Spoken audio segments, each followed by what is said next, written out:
Mike Lubitz with me. These coaches' press conferences where they come in to take over a job. The last time I saw this kind of enthusiasm, I don't know if you saw any of the clips of this Mike McIntyre. He takes over at FIU, a team that won one game last year. The last time I saw this much enthusiasm, I had accidentally tuned into an episode where they had an Up With People concert on TV. When the guy asked me if I had a living trust yet. That's scary. He didn't even ask me, when was my last visit. When the doctor looked at me and asked me if I had a will. So your affairs in order? Exactly what he said. He handed me Michael D. Wild's card. No, they were pushing a guy to get your will done. Oh, God. You think the guy's getting fed a little piece of the action back? Yeah. They take a look at all the guys that look like they're about to check out. They send them straight to Moish or Schwartz. We'll get your affairs in order. Hey, Moish, come in the room, too. Got another one. The time. Wake up with Defo, joined by Lubie. Welcome to the Defo Show.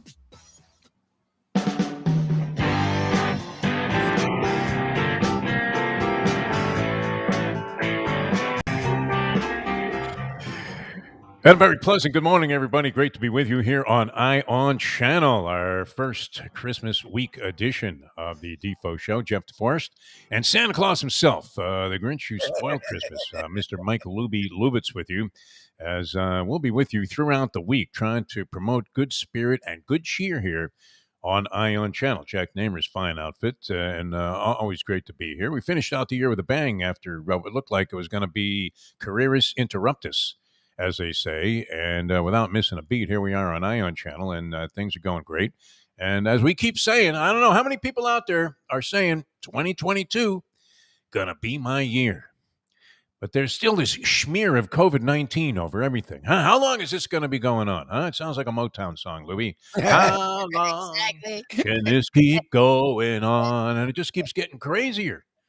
I mean, really messing with the sporting world as well as the rest of the world. I don't know. I guess it's more of a concern for the rest of the world than it is like whether Kyrie Irving ever returns to the Brooklyn Nets. As people, I don't know, they're not necessarily dying in huge numbers from this Omicron, which doesn't it sound like the Comic-Con convention that they're talking about? Every time somebody comes on, I'm thinking, really, that thing isn't that in San Diego this year? The Comic-Con thing, which is huge, although I'm not necessarily inclined to have much of an interest in it. But nonetheless, good to be with you here on this Christmas week. This is a week where if you haven't shut it down by now, you're probably by 9 o'clock today when we go off the air, you should just say, hey, that's it. Ivan Kaputski, my friends. It's all over. How are you, Mike Lubitz? How was your weekend rounding the corner into what is now two heavy holiday weekends on tap? And I understand, speaking of heaviness, you're going to be carrying a lot of weight with you to North Carolina. Is that where you're going to be spending the next week? Not this one, but the week following. You're doing that again? I mean, didn't you have enough of that punishment last time you went into the mountains there with your family? My in-laws, everything. Oh, my God, you really are just an absolute glutton for punishment. But anyway, how was your weekend, Mike Lubitz? How you doing? My weekend was good. The Dolphin game yesterday gave you a heart attack, but they got a win, which was nice. Didn't give me a heart attack. I had the Jets plus 9 you and did? a half. Oh, good for you. Oh, that worked out. Oh, thank God. Then you love that Tua pick six. The Tua pick six saved your ass. I turned off the TV because I could see the way the momentum was swinging, and it looked like, how could you be up 10 twice in the first half and lose to a 9.5 point layout? Unbelievable. Yeah, impossible, right? And yet that's what was happening because the Jets, I mean, they've blown big leads before the season, even though they rarely have one. But when they have, I mean, they've managed to get blown out in the second half of games. And it looked like that was going to be the MO. That was going to be the script that was written once again, that anybody that had 9.5 points with the New York Jets was finished, Lubie. Finished. Take me out to the shed, my friends, and just administer another severe beating. But I missed the pick six. I turned away and I started watching the other horrible game that was on. I mean, they really killed us. Cowboys was rough, yeah. Oof, my God. I mean, I know we have a lot of ex-New Yorkers. I'm one of them here in South Florida. We all migrated south here to the, the temple under the sun. And do we have to watch 2 games simultaneously involving dreadful New York teams that are in their umpteenth year of rebuilding and still suck? 7-21. The New York Post today with just more scathing indictments against what's happening with both the Giants and the Jets. And the Jets managed to fall, but the Dolphins now have won 6 in a row. We'll have John Congemi on with us later on. And I don't know. Is it reason to celebrate? You can't really fault the team. I understand being 1-7 was a disgrace to begin the season, including losses to Jacksonville. Who else? They lost to some other crummy teams. Falcons. They lost to the The Jags. Falcons, yeah. 2 games they had Falcons leads. isn't as much of a disgrace as that Jaguar game. That was the one in London, right? I think so. Was that in London? They played that in London. They took those 2 teams. Yeah, that was. I mean, are we trying to get even with the British for bailing them out in World War II? I mean, what is the deal with that? that's always your. Hey, joke. Winston, take this. We always give them our worst product. Here's football.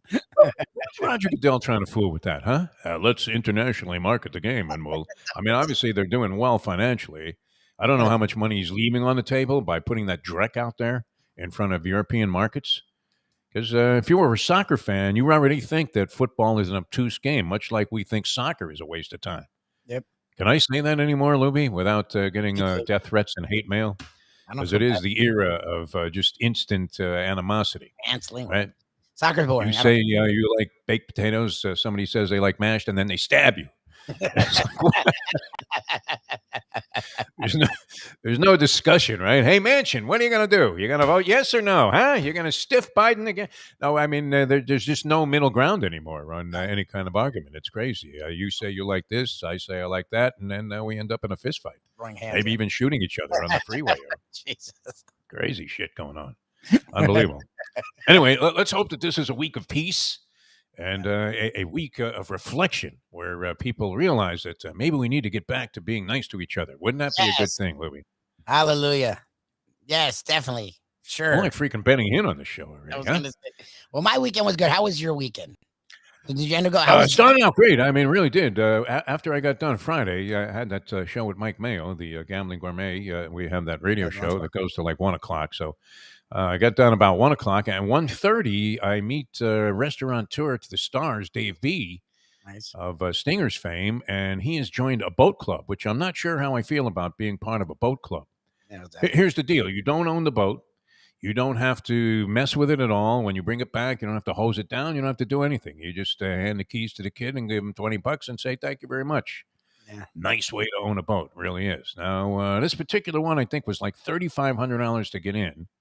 So you pay a one-time $3,500 fee and then $300 a month. And when you take the boat out, you pay for gas. And I think you're allowed like as many trips as you want. I'm not sure if it's as many, but at least once a week you can take out one of their boats. That's not bad. All right, which is kind of a nice thing to do, right? I mean, so it seems a little pricey, but not as pricey. Ask our good friend Eric Brandon of Magic 102.5 or whatever that was. Yeah, charters. He's selling boats. Boats are a pricey proposition, huh? Well, yeah, right? And they break down a lot. They really do. You got to keep them up. Yeah, well, I mean, you have to keep them up, or it's a disaster. It's almost like buying a house. Don't ask me about that. But,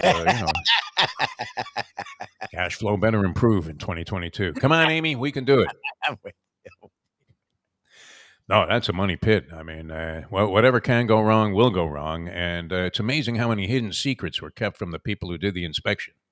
Yes. Oh, you know what's behind that wall? Rats. Oh, okay, great. How do I get rid of them?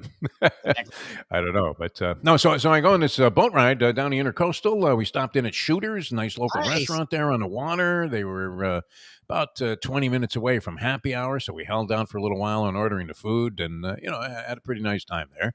And I went right from that pretty much, got changed, and I went up to the Funky Biscuit in Boca Raton and caught a tremendous show with a performer that is extraordinary named Mike Zito out of Houston, Texas, who is just absolutely outstanding, and he put on a brilliant show. So that was Friday, and then Saturday I kind of went to a thudding halt. All of the enjoyment that I experienced on Friday as I went to a local parimutuel facility and just got clobbered right out the door. And I'm like the Lou Savarese of degeneracy now. I'm just taking a beating one time after another. It's been a long time, Lubie. I don't think I've had a winning day since Keeneland, and that was back in when was that? October? Yeah. Oh, Defo. Jack, help! His fault. We better get this thing rolling. Yeah, I don't know. I got to put the blame on somebody other than myself. You know how this goes. It wasn't me. So and put a little damper. I don't know. I don't usually get bummed out about that. But when you suffer like the Jets, loss after loss after loss after loss, it just gets on your mind. And that's the point I was about to make about the Dolphins. Is you do have to respect any team, group of athletes, anybody in any business where you're 1-7. Everybody's trashing you. I mean, there isn't a positive word to be had anywhere out there. They're going to trade Tua for Deshaun Watson, a guy who's not even playing. Imagine this. Why not just trade him for Johnny Unitas while you're at it? Huh? Yeah. Hey, Johnny, can you still throw the rock? Honestly. He's been dead for 50 years, Defo. Well, it's 50, but he's been dead. Well, it wouldn't be me. It'd have been Chris Greer, right? I mean, how are you trading for a guy? You're going to trade your number 5 overall pick, a guy with an 80% completion percentage over the last several weeks, although he did his best. And thank you, Tua. I think that's because of all the high praise that we've had for Tua, trying to root him in as being a guy that could be the franchise quarterback, although he doesn't strike me as franchise quarterback. He had a guy wide open down the field there, and he throws the ball 10 yards short. Albert Wilson throw was really bad. That's when I was like, oh, okay. Doesn't quite have the arm that we thought he did when he threw that rocket while he was quarterbacking for Alabama to win the championship game and give the devil yet another national title. Nick Saban, right? Remember he came in, that pass he threw for the game winner in the championship game when he came in for Jalen Hurts in the Alabama game. What was that, against Clemson? Clemson, I mean, he rifles a shot in there from 30 yards away while on the run, and you thought, my God, this guy can sling it, but apparently not the case. I don't know what happened to his arm. Did it vanish with the hip injury? That's a problem. Dreadful underthrow there. He doesn't have a huge arm. What's good for him, what's good about him is anticipation and accuracy. So he needs to see that the guy's coming open early, throw it early, and then he doesn't have to have a big arm. The problem is when he holds onto the ball too long. That's where Justin Herbert has a massive edge, because Herbert isn't as accurate. But his arm is huge. So Herbert can be late on a throw, but make up for it on his big-ass arm. Tua can't. Tua doesn't have a big arm. He has an okay arm, but he has to be accurate and early, or he does that. That was a dreadful. He was running wide open. Little passes is what you're talking about, Lubie. Come on, man. This guy's wide open. It's a chance. They had such a big celebration when he finally hit a long pass, even though the guy had to come back for the ball a couple of weeks ago. And I don't want to diminish his accomplishments because, he's all right. But anything with any trajectory on it, all of a sudden, not good. It ain't getting there. No, he's not good. He throws a nice line drive bullet pass in there, 10 to 15 yards, and accurate as hell. That's great, but I don't know that that's going to cut it. So I'm not sure that we've answered that question. I do respect any team, anybody that can peel themselves off the mat like we're doing here on a Monday. Just peel yourself. Right off the mat. And you get up and you go, whoa, I'm still in this thing. Let's try to make a comeback here, right? You're down 5 love 40 in a set of tennis, and you're thinking, I got this.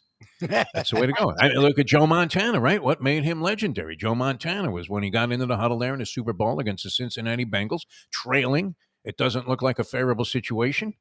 And sure enough, what does he do? He tells the guys, hey, you see the blonde over there in 103?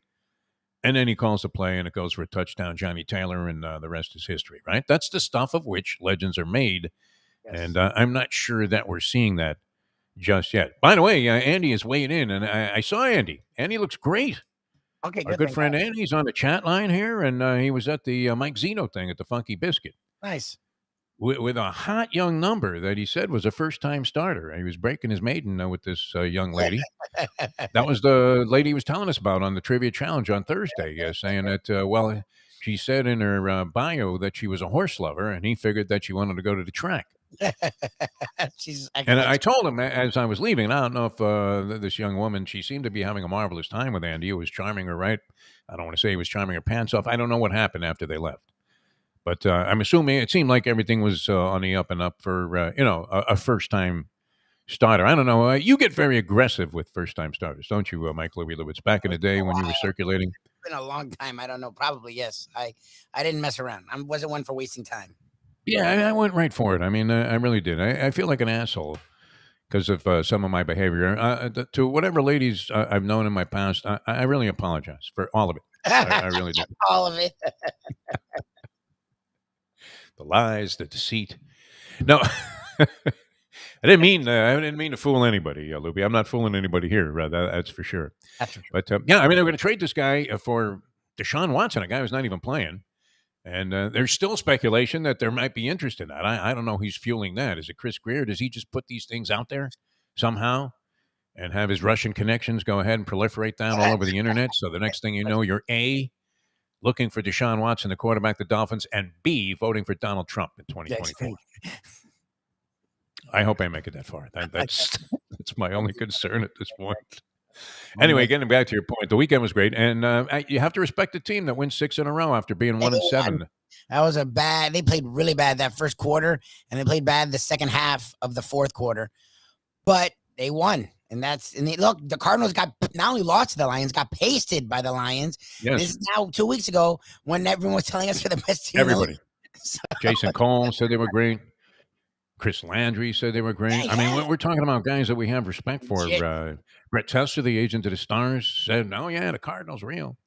And now they look like dog meat, man. I mean, absolutely. You wouldn't even feed this to your dog. The garbage they're putting out there, unbelievable. Yeah, win's a win. The Dolphins won 6 in a row. They're 500. The AFC, everyone's coming back to them. Like the Patriots lost. They're only 2 out in their division. Like that was an easy call, I think. Indianapolis. If you're watching the in-season Hard Knocks, you got some insight into the Indianapolis Colts. I kind of like the way they run their team. I mean, it seems like they're really, I don't know, is it all phony for TV? But it does seem like they're very together. They have a team. And they held together while they were doing poorly, which is something you might be able to say for the Dolphins. I'm not sure. Devontae Parker makes a big difference there. There's no doubt about that. I mean, this guy's just great at grabbing the ball over 2 guys. He's got that O.J. McDuffie kind of ability in that sense, but he's a lot bigger than the Juice. Yep. At what do they bill him at? Like 6? Is he really 6'5", Devontae Parker? Is that kind of like when they had Harold Miner at 6'3"? He's like 6'3", 6'4", like 220, 215, 220. Yeah, but he's got a little bit of a Rondé Gadsden in terms of when he's in traffic, he catches the ball better than when he's not. Yeah. He's better when it's a tough catch. It's the friggin' weirdest thing. That's true of some athletes, right? I mean, if you make it too easy for them, they just have too much time to think about it or get some negativity in their head. And the next thing you know, it's, he dropped it. Can you believe that? Wide open there at the 22-yard line. That ball was right on the money. By the way, does Troy Aikman make enough excuses for quarterbacks, and can he heap enough praise on Aaron Rodgers? I mean, please, what a suck-up job that was. Now, Rodgers is playing great, and the Green Bay Packers just incredible this year. And, that's in spite of the fact that what was the hot topic, if you wanted to go with some program director's whole thesis about, just play the hits. Talk about what everybody else in the world is talking about to the point where nobody knows who said what about anything. And then it's all meaningless because it turned out that not only is Aaron Rodgers very much entrenched in the Green Bay Packers' success this year, he may be, I don't know that he's the sole reason for it, but is he orchestrating some gems there with the Green Bay Packers? And yet they failed to cover the spread, which is unusual. That was another one. And John Harbaugh goes for 2 again, Lubie. Do you believe this? Yeah, I don't know. As I'm watching that, I'm like, Defo must be having a field day with this thing. And, of course, he missed it again. I looked away from that game also because it appeared to be over, and I have the Ravens getting like 6 points in a game where they had no players, including their quarterback, Lamar Jackson, who the jury's out on his season this year. I mean, never mind the injuries. When he has been healthy, he hasn't been anywhere close to the same guy that he was when he looked to be an unstoppable force in the NFL last year, Lamar Jackson. So they bring in this guy I never heard of, right? Tyler Huntley or something like that. He's from down here. I didn't like Dave Hyde or someone said he's a clone of Lamar Jackson, is he not? He looks just like him. He throws like him. He runs like him. Yeah. And he performed very much like him, where he got them, into a situation where they're down 14. He rallies them back. They come all the way back in the final seconds of the game, score what should be the game-tying touchdown. All they need is the extra point. They go to OT. Now Harbaugh just did this 2 weeks ago against Pittsburgh, and he failed. So you're thinking, what? He'll probably do it again. Yeah. They call a timeout this time before they decide whether to go for the point, go into overtime, or go for 2. Now, I just think, and they statistically on the season are now 2 for 10 or something like that in 2-point conversions. Either They're either 2-6 or 2-8 in 2-point conversions. Success versus failure, which is not a good percentage to play into if you have a shot to just go into overtime, ease back. You just made this remarkable comeback. Everybody thinks you have to go for it right there, and then they run a stupid play, like the dumbest, I don't want to say fucking play I've ever seen, but I mean, why would you do one of these asinine rollouts to the right and compromise everything that was working for you in the process? How did they score their touchdowns? They were throwing it a tight end over the middle, and they were running it as they set everything up in the middle of the field, and they were able to waltz into the end zone with their quarterback a couple of times. So now you're at the 2-yard line, and you're going to roll out to the right where everybody's going the same direction. 6 guys are covering the guy that you eventually throw to. You're running for your life, Ben Gazzara time, so you don't notice that there is a guy wide open in the middle of the field. All you had to do was just kind of take a step to the right, stand back, and throw it. Easy for me to say. Hey, you old Jew, you couldn't do it. But that's the funny thing is he doesn't have the kind of quarterback that can make that play. Like, you literally are, and they kept saying a college play anyway. Who the hell wants to run that play in that situation? Too much can go wrong. You have everybody running to the same side of the field. Deflections, and you're going to make your quarterback throw on a desperate run. When he had just been having success, he's shredding them. What goes on in the minds of these coaches? Shredding them, going right up the middle of the field. They just scored 2 touchdowns in like 5 minutes. I looked away from the game because I was buried. I was laying points. No, I wasn't getting enough points with Baltimore to have even the slightest semblance of a chance of covering his point spread. And sure enough, I see the final score later on, like after 60 minutes, 31-30. And I thought, wow, don't tell me this guy went for 2 again. And sure enough, a little research and you find the highlight and you're like, my Lord, how stupid of a decision. But he did call a timeout first and discuss it with his team. So maybe the team was in favor of it.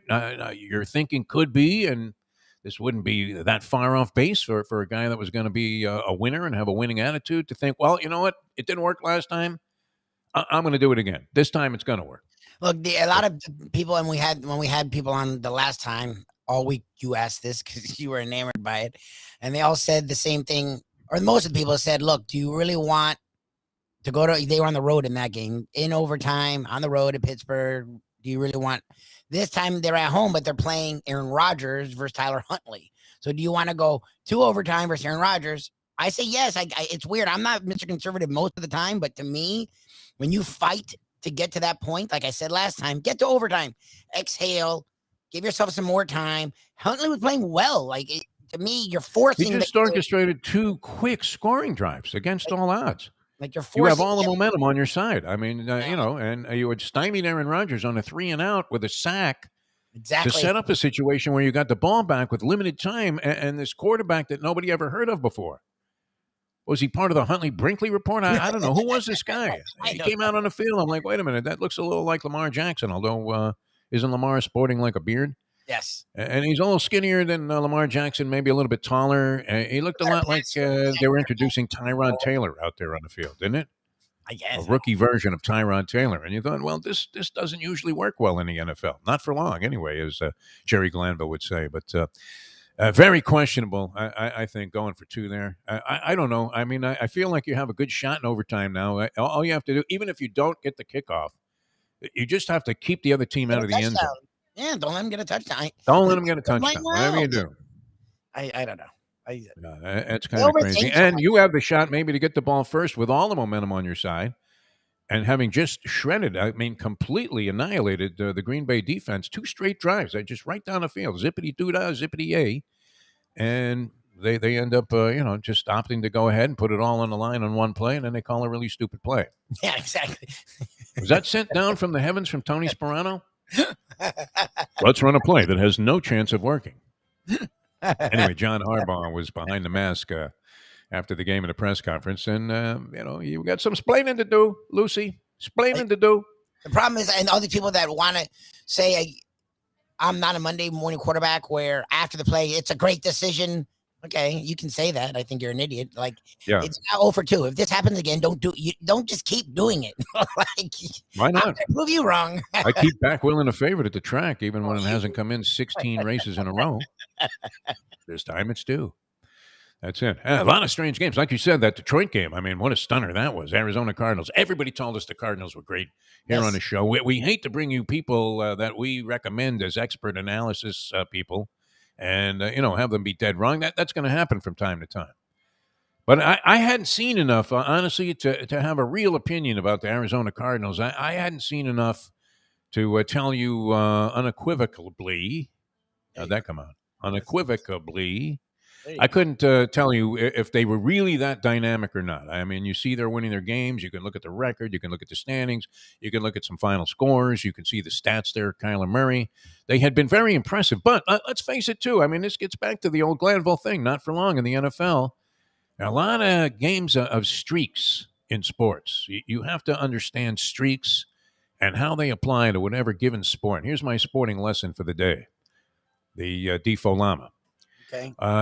You know that, I mean, rarely do you see people sustain a very high level of excellence for a long period of time. Golden State did it recently, right? Where you were saying, my God, how good are these guys? But even that, I mean, just got a punch in the groin. There's Galana again. He's going low. And I tell you what, if the referee doesn't take a point away this time, then they're never going to be able to stop this fouling and this disgraceful performance. They were great, and then all of a sudden, a couple of things happen, right? Durant leaves, Klay Thompson goes out.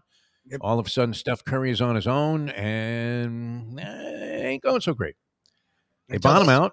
They end up with a high draft pick. They make a couple of deals, and now they come back, and they're sitting there a half game out of first place in the Western Conference of the NBA. But at the same time, you don't feel the same way about them that you did when that run was going on. It's just like we've been talking to these desperate Hurricane fans for how many years now? 20-something, Lubie? You and I, 11 together, and me forever, talking about trying to get that feeling again. And it's not happening because this stuff only lasts so long, right? Your magic only lasts so long. Yeah. Like honestly. The Orlando Magic. They only lasted until Shaq decided, boy, Orlando is a suck-ass city.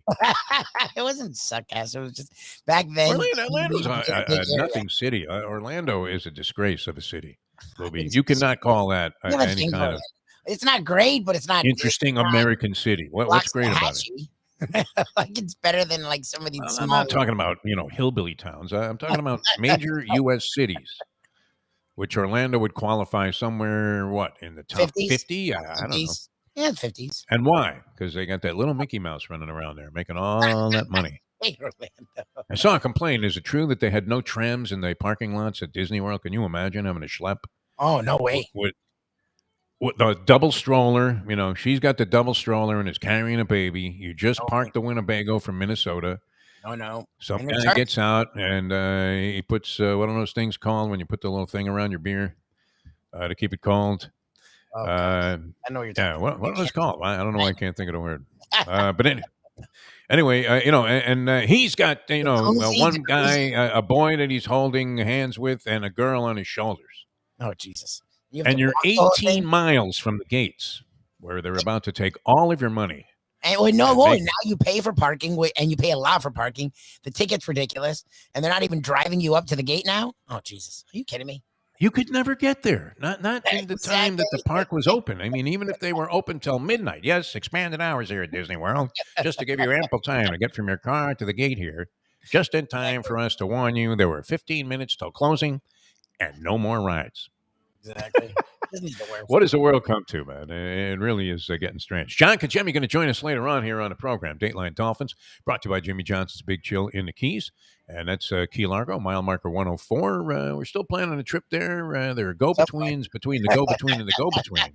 Why can't you just talk to the owner, dude? That's what we need to do. Is we were really we have a direct pipeline there. They got a good line. They loved us. I don't see why you can't. We can't get this done. If you wanted a deal negotiated, Tommy Fox is the man to go to. There's no doubt about that. I mean, this guy's incredible. Stock market all day long. Buy, sell, buy, sell, buy, sell. Right? Now, we should get Tommy behind, whatever Jack's doing with the company there. I mean, he'd have this done already. We'd all be zillionaires. Be fantastic. Did you get that stock yet, Lubie? No, only kidding, Jack. Jack takes a lot of this stuff seriously, and we're just having some fun, man. No, we wouldn't be on the air Place without to be this guy. So serious. It's a very wrong happy about place that. to be serious. So Miami makes it 6 straight, 31-24 Yes. over the New York Jets. Didn't exactly convince you that they're ready to go to the Super Bowl. There's still a lot to navigate their way through. Teams that were very good, like we were talking about. Arizona was very good for a long period of time, just in time for everybody to decide that they're really excellent. Yes. And immediately thereafter, they collapsed. Yep. And lost to Detroit. Jared Goff, man. I mean, he looked like Milt Plum back there throwing a football for the Lions. Incredible. Remember old Milty? Was Milt Plum Jewish? He could have been. I mean, maybe. That's a very true name. If he's not Jewish, someone was Jewish in his family. Milt Plum. Who names their kid Milt unless they're Jewish? Milt. Hey, Milt. You going to shul? No, can I have your tickets then? Back in the sentence, Milt Plum is shul. Like they have to be in the same sentence. Hey, he was a rabbi, Milt Plum. Exactly, Rabbi Plum. Like, come on. All right, the G-men and the Jets, they absolutely suck. That's all the lament in the New York Post today. I mean, they got page after page on that. Tonight, 2 games on the slate in the National Football League. The Las Vegas-Cleveland game. What kind of mess is that going to be? Did they straighten any of this COVID stuff out? I can't believe that COVID-19 is having the impact that it's having late in 21. Yeah, this year. How is this possible? There's a vaccine. How is this possible, Lubie, that this is going on? Why are all these sporting guys catching it? It doesn't seem like they're overwhelmingly impacted by it. Well, that's my problem is at some point, I think we need to move into the next phase when all the kids have vaccines because I get it. The kids 5 and under still are just getting vaccinated. Okay, fine. The reality is once you're vaccinated and a booster, which I got Friday, unless you're like that 1%, you're going to be fine. Yeah. It's just a flu, which, again, the flu still kills people, too. So, to me, this keeping track of it and kicking people out of game, like, all these people are getting it, and within 2 days are fine. Like, all they have is, like, mild symptoms. Okay, that's a flu. Like, we're all going to get a flu. Like, to me, to keeping this eye on it because people are contracting it, but are people getting sick? Like, no, the hospitals I don't know. I mean, it's hard to dying. Get any information in that effect. I'm amazed how quickly some of these guys get off the COVID-19 protocols in sports. Yeah, I mean, Nick Saban, remember that? They had those same team of doctors that treated Trump came down to the sidelines there. Saban, who was practically, in a body bag on his way into a coffin, all of a sudden was completely revived, and he was able to coach and pass. Same week. A COVID test like the next day. Who administered that test, do you think? An Alabama team doctor administered the test to Nick Saban, and he said, you know what, Coach? You're good to go. Shocking. I'm not sure what to make of it. I don't like it. Naturally, being a sports fan like a lot of you guys. Plus, I'm just tired of this. Can we say it? Tired of this shit anyway. I mean, enough already with this COVID. My God. What do you mean? We have games on Tuesday again, which I guess is cool. That I like. I don't mind a few postponements and just stretch it out. Tuesday's usually a pretty dull night. Hey, are the Heat playing tonight? No. What about the Cats? NFL game, I'd have to say, I mean, it's always decent TV at the very least, you would have to say, in terms of sporting entertainment at any NFL game. And they've been having wild stuff go on in the National Football League. Absolutely crazy. I mean, another just mind-boggling week of games. But the Dolphins in there at 7-7. I always loved this debate. It was one of the most insane, inane, Skip Bayless type of debates that you could ever get into. And that is whether your team is better off or not making the playoffs. Oh, no, you make the playoffs at this point. They're 7-7. Who gives a shit? Well, you know what? We get a higher draft pick. We're just going to lose anyway. Well, first of all, this is all sports. I mean, all sports. NBA, right? I'd rather not be in the playoffs than be the 8th seed. No, you make the playoffs. Okay, Arnie from Miramar. I can't say that I agree with your opinion, but thank you so much for the call. It's always appreciated. First of all, in football, you make the playoffs. Second, especially when you're this close to it, your record, you're not going to get a high draft pick anyways. Second, the Dolphins have botched almost every pick. So, like, I'm not running. I don't trust their drafting. What the hell do I care about that?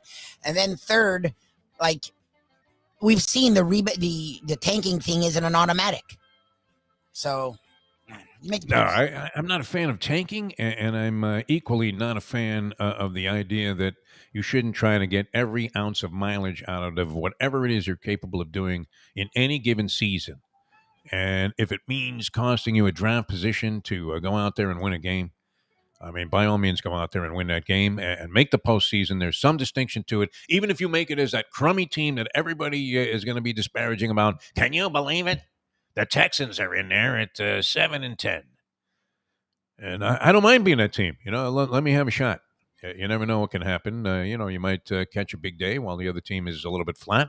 Was Arizona flat yesterday? Was that the problem, or were the Lions just on fire? The Lions have And played how well. is that possible? It's freaking weird, but they've actually played okay. They just gave away 3 games in a row before they finally won. Played okay. Unbelievable. Yeah. The best, now 2-something team in exactly. all of football. And they might have blown the number 1 pick with that win, right? There's nobody winless at this point. No. There was, some interesting stuff. We referenced this because we were having a poach questions when both of our guys scratched on Hialeah Park Trivia Challenge this week. And you know what I always do? I always end up referencing This Day in Sports, which is one of the first things I look at. I don't know why. I'm a big fan of reading the agate type first, because I guess that's while I can still see early in the morning. And this may be a difficult read, but this struck me. The NBA on this date in 1966, Lubie. On this date, they granted an expansion franchise license to the city of Seattle. And you know what that did? It expanded the league's number of teams to 11. Yeah. So Seattle. That's crazy. They had 10 stinking teams. That's insane. It was different watching sports back then because the same people were on the same teams, and the same teams were the same teams forever. Yeah. Right? They might change one guy deep off the bench, or every now and then you get a blockbuster trade for a starter, like when the Knicks got Earl Pearl. But essentially, it was going to be the same 5 guys year after year after year after year after year. And that applied for a while, and it really isn't applicable anymore. I don't know. I mean, who are these Dolphins? When did they get Duke Johnson? This week. They got him this week. Where was he? He was pumping gas somewhere? No, I mean, a very respectable guy. He had a great game. Late. Well, he had some. Remember, he was here, wasn't he? And then he had some off the field stuff. So then no one was picking him up. Yeah, that shows you how bad the running backs are. Is Duke Johnson's a fine NFL running back? He's not good. He's not great. He's fine. Well, he wasn't in the league. And the minute he's out there, he's like 10 times better than any running back they've had for like 3 years. Like, who are these guys that they're running crazy the football? To me. People that defend these running backs, like Ahmed and Jack Gaskins, are 100% practice squad guys. And I'm not trying to be mean. They are. Like, literally, they might be practice squad on a college team that was at the upper echelon. Duke Johnson looked like a monster yesterday. He's the guy that wasn't even in the league, and no one was. I thought trying it was to Pete get Johnson. I really did. I thought it was Pete Johnson, the old Bengal in his heyday, before he came to the Dolphins and scored like 30 touchdowns one year and set a record where he had, I think, 30 carries for 30 yards. Every carry he had was from the one. Yeah. Remember that? Pete Johnson, man. He was a beast to bring down. There was a long time ago, you old timers who remember this guy, Billy Joe with the Buffalo Bills. Billy Joe, and didn't he go on to a coaching career at yes, was he coaching at Bethune-Cookman for a long time? HBCU, he was definitely either FAM or BCC. FAMU or Bethune-Cookman. Yeah, Billy Joe, the former fullback for the Buffalo Bills. Man, he was impossible to bring down. He was like that wrestler that comes in and takes on like 11 guys at the end of the session, and all of a sudden everybody's running out of the locker room there to take on like Monsoon, and he would just mow right through everybody. He was fantastic. That was Duke Johnson in that game yesterday. The Dolphins, who are averaging 6 yards a game, I think, rushing this year. Well, the 5 running backs have combined for 6 yards here today. A real nice job by the offensive line, trying to get some momentum going to take the pressure off of Tua. And all of a sudden, they bust a guy out for 107, and they gain like, I don't know, $160, something like that in that game. That was pretty good. All right, John will have all the analysis on that. John Kajemi, he's going to join us with a little Dateline Dolphins, brought to you by Jimmy Johnson's Big Chill in the Keys. The bowl games, our guys were all on it. And if you want to hear something hysterical, it's kind of old news now because these games happen over the weekend. But check out a Believe podcast that we did. That's BLEAV, After Hours with Defo and Lubie. And check out what Brandon Lang of Two for the Money fame had to say about the beating that he took in that Monday Night Football game. No, that was the Thursday night game. Yeah, the Thursday night game. Definitely said a lot. Oh, my God. It was hysterical. It really was. That was classic. Friday's Believe podcast. Classic. after hours. I want to go back. Rarely do I go back and listen to anything that I've ever been a part of. Hate listening. But I would listen to that because it was all Brandon Lang on this one. I just basically said, "Good morning, Brandon. How are things in Vegas?" No, it was like when we had what the hell's his name? The promoter, Don King. Like literally, you didn't. He talked for 7 straight minutes. Yes. Like I was watching it. I'm like, he's still talking. Fantastic. Yeah. No, it was always great interviewing Don King. I told you the story when I actually went to the windows and made a bet while he was talking. He hadn't even noticed that I had left because he was looking around the room, and I came back and he was still answering the same question, which is, "How you doing, Don?" He was great, though. I mean, the one thing I always loved that he did, he would have you write your name down and whatever radio station you were working with or whatever your affiliation was. Like, so we would write down Defo and Lubie, Ion Channel. Yep. And he would then go into whatever rant it was when he was talking on, and he's going to beat the great Oscar De La Hoya. And I'm telling you, Jeff and Lubie of Ion Channel. He would usually get the thing wrong, like I just did as he was saying it. 100%. But it personalized it and made it seem like you were a big shot because Don King recognized who you were. And the truth was you were holding up a cue card the entire time. 100%. Will work for food. I tell you what, my note sheet sideways really is like a sports talk Picasso, is it not? I think we're on to something for Art Basel. I'm going to start saving these, Lubie.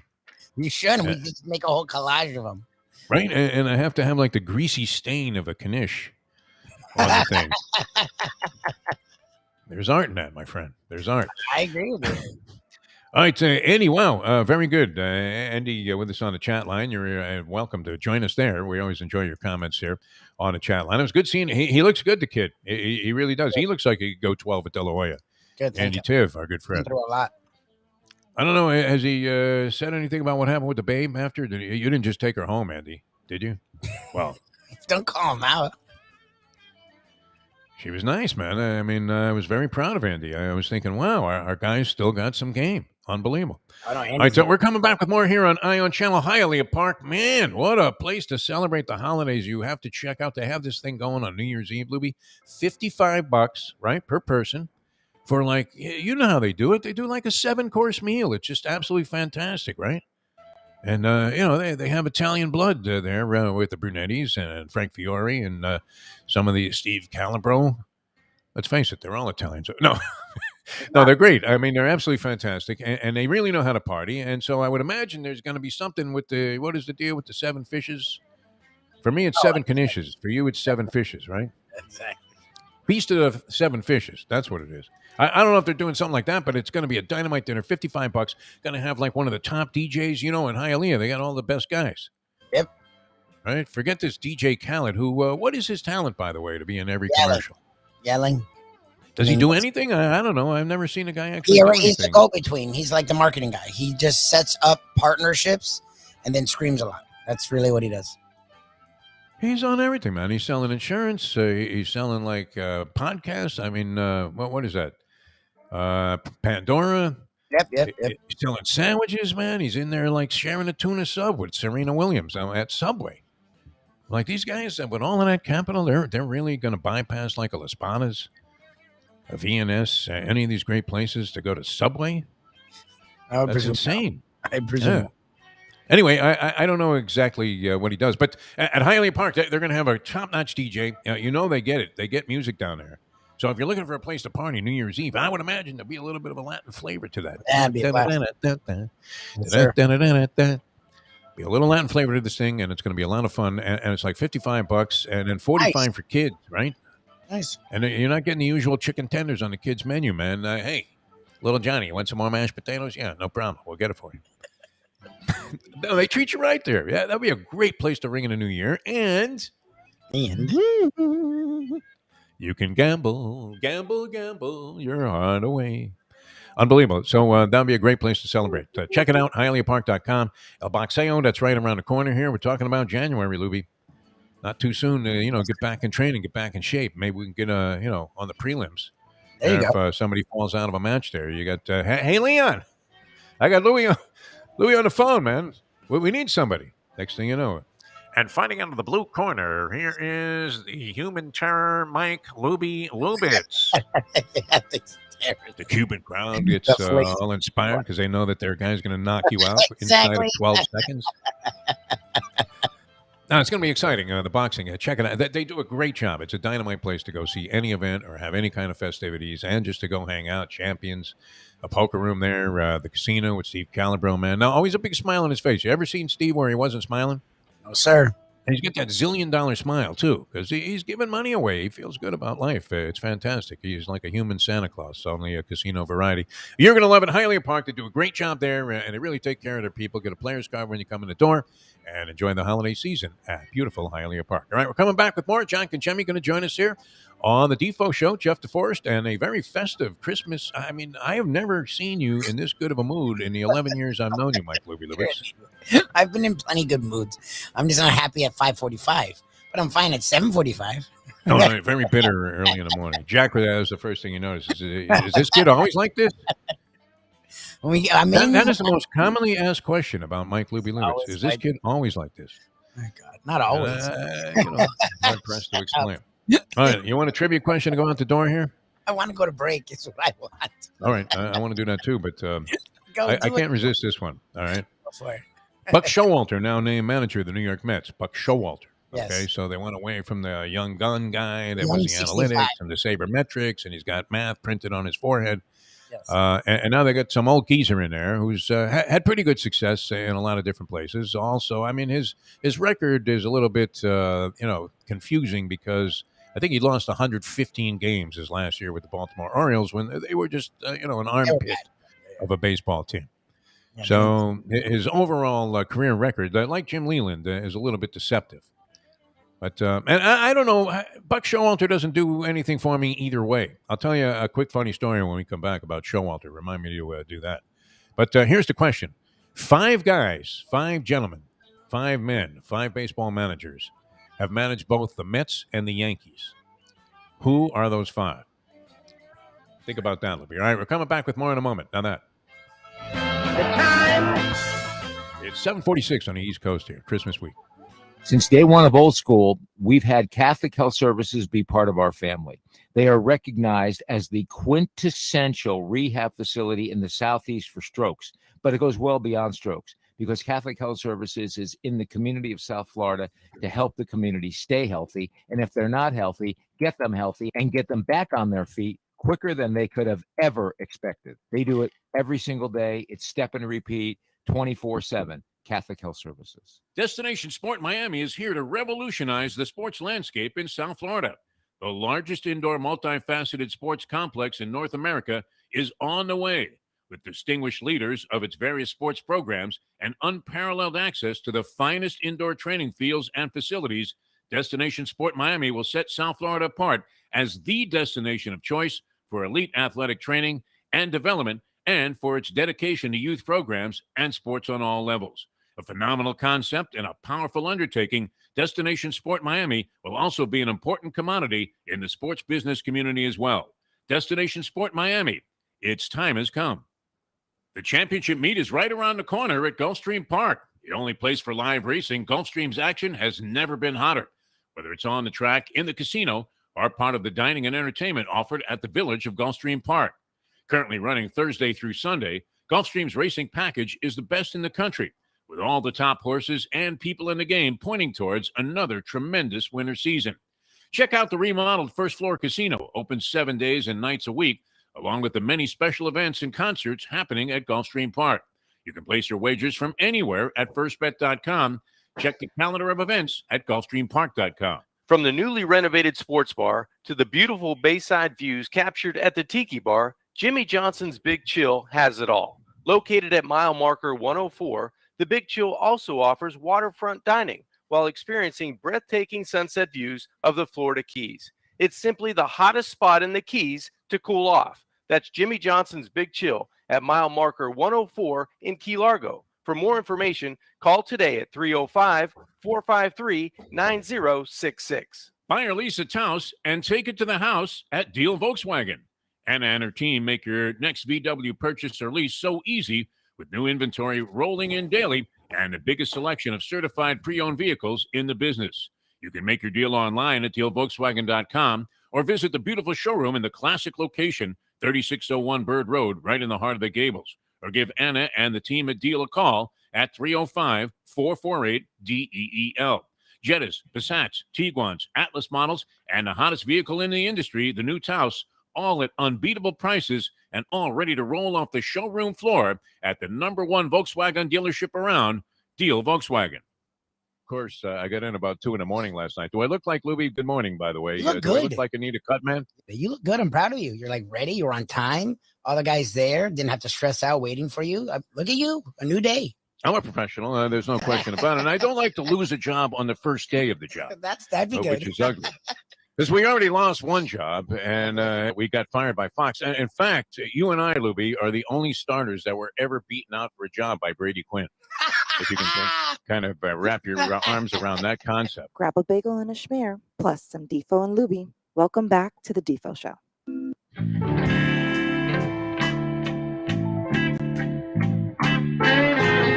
Don't believe her when she tells you, please don't get me anything for Christmas.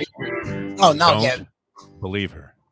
Who was talking about that? I don't know if it was on air or somewhere. I heard it either with us or somewhere else. And I was like, whoever believes, or Twitter. Someone wrote that on Twitter. And our buddy Jimmy, our buddy through Facebook, who's a big fan of the show. Jimmy Ross. Yeah. Jimmy Ross. And it was like, Jimmy. You're starting to blank on names like I am. He's been married because I'm all over the place. So I was trying to figure out where I saw it. But it's like, dude, you've been married a long time. Like, there's no way he could have fallen for that. Like, what guy falls for that? Like, that would be the stupidest thing. Women love buying. Do you think they're not buying you a gift? Like, you need to buy. Oh, that's very possible. But if you don't buy them one, I mean, it's one of those deals like the officiating has been in the NFL, where you're thinking, my God, how could you possibly? What a disgrace to make that call that you believed her when she said, "Don't get me anything for Christmas." Now I have, maybe an opportunity to buy into that. Should I? I mean, or is this just another false positive, my friend? Well, you're in the new place obviously would be my consideration of, I don't know, can I consider that a Christmas gift you to the Mustang to give her free reign over a bankroll to try and spiff this place up a little bit and get it up to speed? That's going to happen anyways. You still need to get her a gift. Like that, she's going to still do it. And it better not be a cheap gift, even if she's already specified that, hey, don't get me anything, right? I don't know about going down to Marshall's and buying one of those $1,000 diamond pendants again. No. And I'm not sure. I mean, can I mention his name? I got some great deals on jewelry from, the auction man. Yeah, and in this position. yet, I mean, it always involved like a voyage into the dark. You go to a back. Not alley. even like a pawn shop in a lousy area. I mean, we're talking about like straight into the hood, to meet a guy named, Big Bubba, who happened to have some things that you might be interested in, all at a dime. Everything was a dime. Didn't matter. You could pick out something that was worth 20,000 or 20 cents. It still was $1,000. Always was impressive, though, I have to say, including, when I bought that ring. And, I figured I already had bought her a pair of earrings. How'd that work out for you? That's a good question. Leslie Visser asked, out of what? Jimmy Calhoun, a cantankerous, kind of obstinate sort when it came to the press. Would you say that's a fair assessment? That is not in any way meant to impugn the great career of the great Jimmy Calhoun, who I think, is he still coaching somewhere, or did he finally throw in the towel? Jimmy Calhoun. He was at some schmanky school there for a little while. Yeah, I don't know where was he not? But... Yeah, I mean, very much like when Raleigh Massimino, who have they cast Danny DeVito in the role of Raleigh Massimino yet? At some point. The life story of Raleigh. How come there's never been a life story about Raleigh Massimino, huh? Or any kind of documentary? I mean, this guy was a true character's character in college basketball, but he ended up at what was that, North Florida, which is in the South. North Florida, nobody had ever heard of it, and all of a sudden, Raleigh Massimino's coaching there, although he had been in retirement for 20 years. This is interesting, so good for you. He's 70. First of all, he's 79 years old, Jimmy Calhoun, yeah. At this point. But it says, I don't know if it ended this year, but from 2018 to 2021, so maybe this was his last season, he picked up coaching again at St. Joseph. And was there until, I guess, 2021 would mean that last season, but he was coaching up until this year at St. Joseph in his late 70s. How about that? See, a guy who just loved the game. And he had some strategy, that he outlined to Leslie Visser in answer to a question at halftime of one of the NCAA tournament games where Connecticut was getting I don't know, stymied by whomever, and he said something about the strategy, and I believe she said, "Well, how's that working out for you?" Such a visceral mouth. Like he gave her like some snappy answer back, like about how you don't know anything about basketball, young lady. Can't say that to Visser. She Yeah. knows everything about everything. She's been Yeah, covering and then this she just fired back at him. Well, you're losing, coach. So don't give me that. Don't give me that dreck exactly. She of a would. response. Fuck yourself. Mr. Mama's go at GFY. Unbelievable. Well, don't believe her though if she says she doesn't want to gift. That would be the point of this entire conversation about basketball coaches here on the show. The Defo Show here on Ion Channel. Great to be with you, and we can't wait to get 2022 started. I think we're going to unveil all kinds of crazy stuff here. Sure. Dancing girls in the background. The Rockettes are out of work right now. COVID-19 shutting down New York City, my friend. Shutting it down. Broadway shows off. Crazy, crazy stuff going on out there. So be careful, people. I mean, let's at least do that, right? Be careful out there. And the sporting world, I mean, heavily impacted. You have 2 games on the slate tonight. I kind of like that, right? I'm going to miss my 5 o'clock news there on CBS. Sorry, Jim Barry. I know he's a big fan of the show. The great sportscaster Jim Barry. My friend. Yeah, he was very versatile, too. I mean, he sits in the anchor chair. He does all kinds of crazy stuff. It's absolutely fantastic. But you have Las Vegas and Cleveland. Now, Cleveland, at last report, I don't know. I mean, what's going on with this? You mentioned this earlier. Very tricky to evaluate. And for you degenerate sickos out there that have to have action on every game, I don't know who's playing in this Las Vegas versus Cleveland game. No clue. I'm not sure the status of the Las Vegas Raiders. I know the Rams had like 20 guys on COVID protocol. And they are in action tomorrow night against the Seattle Seahawks, who, finally won a game last week? Seattle Seahawks? They did win last week, yes. They're the most televised in primetime 4-8 team, I think, in the history of the National Football League. I'm not sure what their record is right now, but it's not impressive. I mean, they were like 3-8. They can't be 4-8, right? Wouldn't they have played 13 by now? Or who the hell knows, man? Keep track of the bye week, 17-week season. That is an odd 5-8. They're 5-8. They're 5-8. Okay, yeah, very good. Not a great year for Pete Carroll or Russell Wilson in particular, but nonetheless, that's going to be one of the featured games, and that's happening tomorrow night in a Tuesday night NFL doubleheader. Roger Goodell must be absolutely orgasmic. Oh yeah, that this is happening. In fact, I think he is contributing to spreading the disease. Shut up. As the profits ratchet up exponentially in the National Football League, in spite of various blunders that they've made over the years. How much of a cash cow is that, right? I mean, you talk about a can't-miss proposition. I guess there were times where the NFL was on shaky turf. The AFL certainly was on the verge of collapse, was it not? Yep. At some point. And look at this. I mean, how popular is football in America today, Mike Lubitz? Everything. I see a commercial for the USFL. They're bringing that brick. Yeah, of an idea back. Yep. The USFL. What was it? Oliver Luck is the commissioner, the father of Andrew Luck, the quarterback? Yes. Oliver Luck, yeah. He was very impressive. I mean, he did sound, I mean, you talk about speaking the part of a sports executive of a project that is doomed to failure. Did he not seem overwhelmingly optimistic and paint a very rosy picture of what not only the possibilities were for the USFL, but the future? He made extremely bright, did he not? Wasn't he the XFL? Oh, that was the XFL, yeah. Who's involved in the USFL then? I don't know. I'm looking it up now. I don't know who's involved with the USFL. All right. That's a good question. Well, that shows you how great my point and relevant my point was. I had nothing to do with the league. All right. Wow. Okay. Andy's onto this thing. I think he has 4 of the 5. He's missing the obvious one. Wow. Or among the obvious ones. He got Dallas Green, one of 5 guys that has managed that. That would be the tough one, right? You wouldn't normally think of Dallas Green as managing both the Mets and the Yankees. Yeah, don't you think of Dallas Green as like a Philadelphia Phillies manager? Dallas Green. I know he did. I didn't know he ever managed the Yankees. Like I never knew he was a Yankee. Yankees, he was more known for than I believe his managerial stint with the Mets. Yes, I didn't know. Green. That's funny.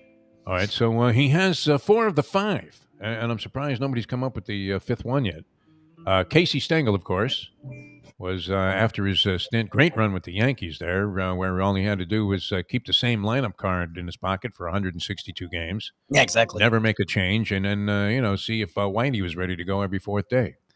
And he was in pretty good shape. So Casey Stengel did it. He was, of course, the original manager of the inept 1962, my all-time favorite baseball team, 1962 New York Mets, the expansion year when they had all of these old geezers at Caesars in the lineup. Like Duke Snyder was leading off. And he was 81 years old. I mean, Ralph Kiner was still coherent back then, man. He was all right. Yeah, they had a guy named Frank Thomas hitting a lot of home runs. Frank Thomas, very nice gentleman. It was a kinder, gentler time in sports where a little kid could ride his bicycle up to the local residence of like a Met ball player, drop off a baseball, and then get it back. This happened with me with the Met reliever and long-time, very fabled pitching coach, Larry Bernarth. Are you familiar with Larry Bernarth? No clue. Kind of a hefty right-hander that, a big, strong guy that would come in, fairly reliable reliever, as I remember, but not great, not brilliant or anything. He wasn't going to make you forget about Mariano Rivera. And he became a quite distinguished pitching coach, Larry Bernarth. But little kids, we all dropped off a baseball at this guy's residence. He was renting a house in the neighborhood, not that far from where we live. We rode our bikes up there, dropped the baseballs off Lubie to his wife, Larry Bernarth. Nice. She took all of the balls. They weren't even like official Major League balls. Some of them had already been used several times. And Bernarth actually got the team to sign the balls, the entire team. And it wasn't like a reasonable facsimile. It was their actual autographs. And we came back like a week later, and she gave like 10 kids complete team autographed baseballs. Yeah. That's sick. Good for you. I had one, but it wasn't the 62 Mets. That would have been probably a very valuable item, although it would have been destroyed because we ended up using it in a game. Oh, I'm going to use it. Yeah, you guys were idiots.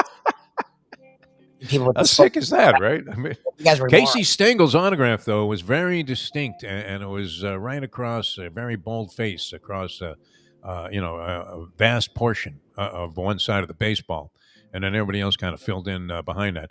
So I'll never forget that because we got that back, and it was stunning to think. I mean, imagine going to Barry Bonds' house, some little kid, and Mrs. Bonds comes out there, or whatever woman he's with at the time, and says, what? Barry's more inclined, I can't say this, but with the ball. to mace these little kids at the door. As you're running away, he's like flinging the ball at kids.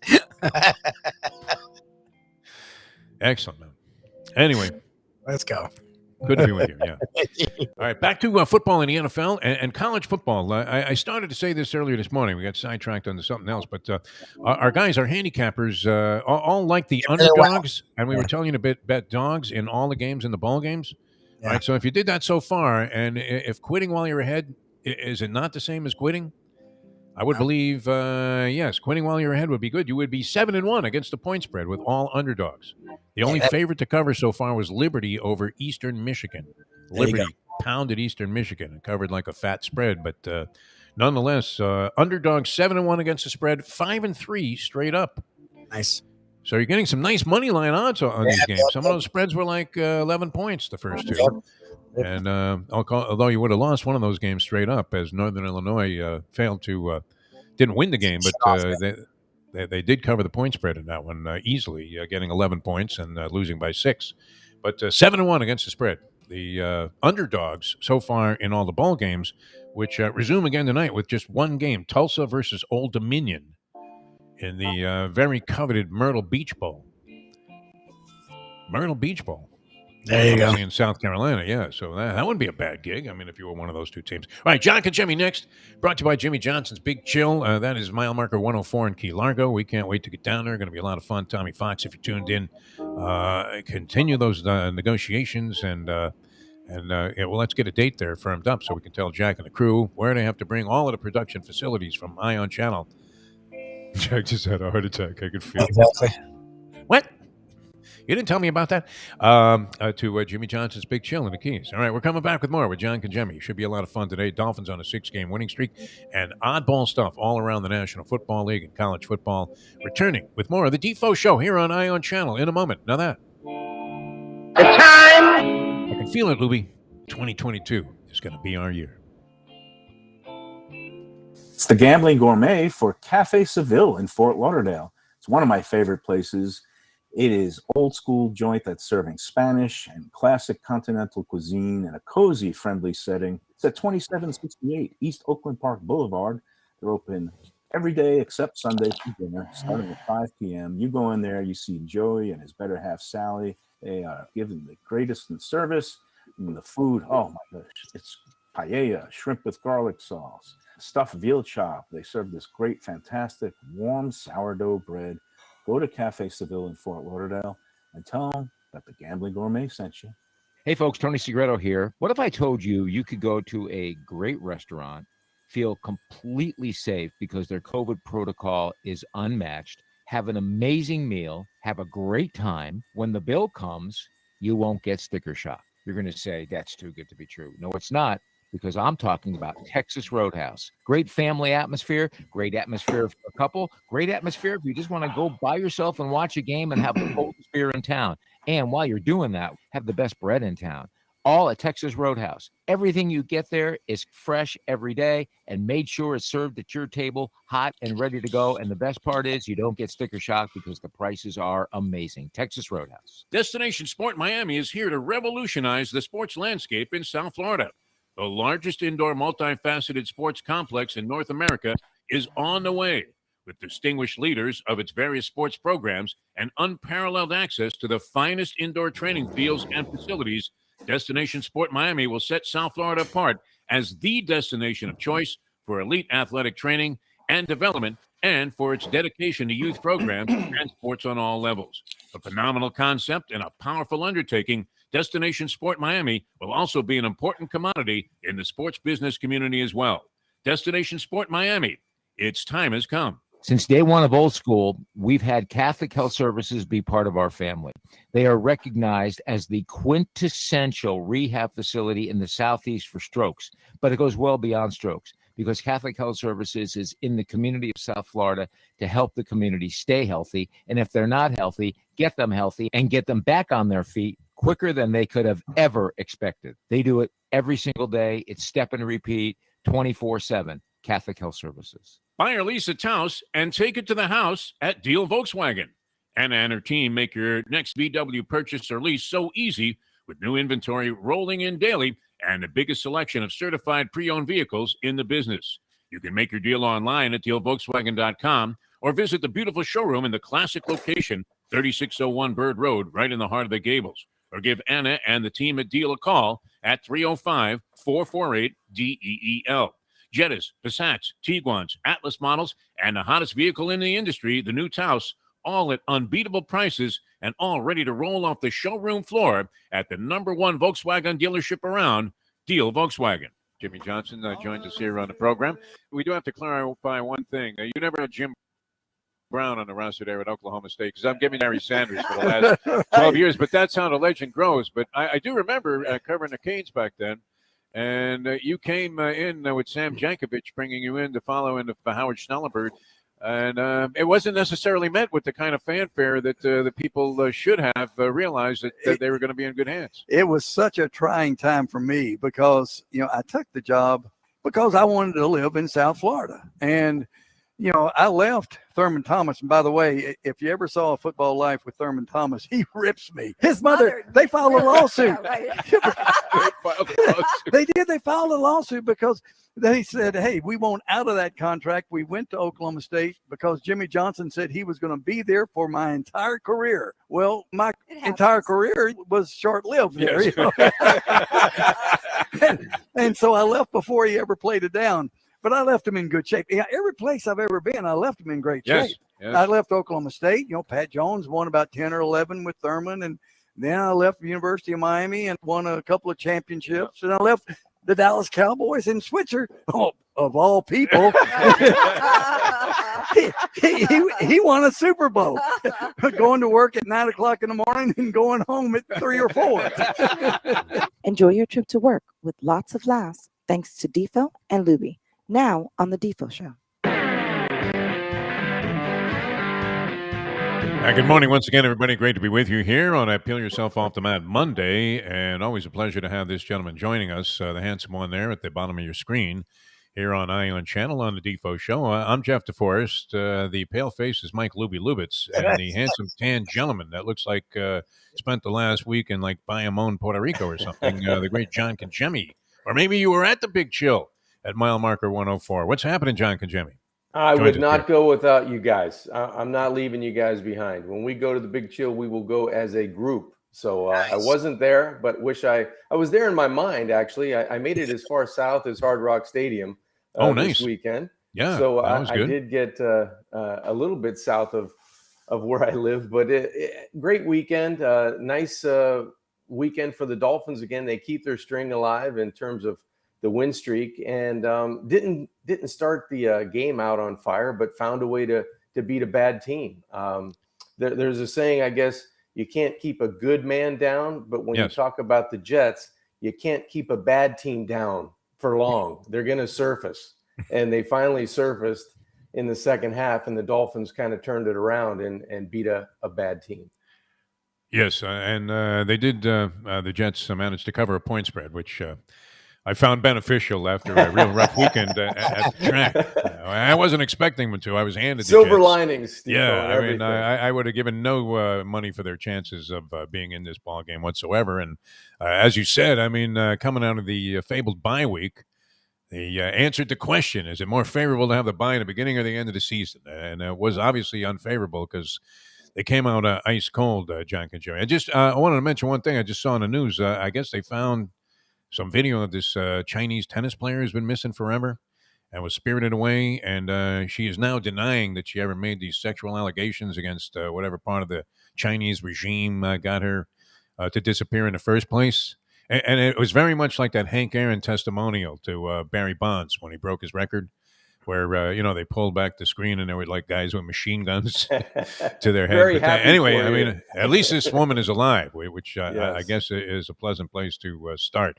All right, Duke Johnson. I mean, Jimmy Johnson would have been more likely if you asked me who's going to run the football for 100 yards in that Dolphin game. Pete Johnson, we were talking about him earlier. Remember that guy?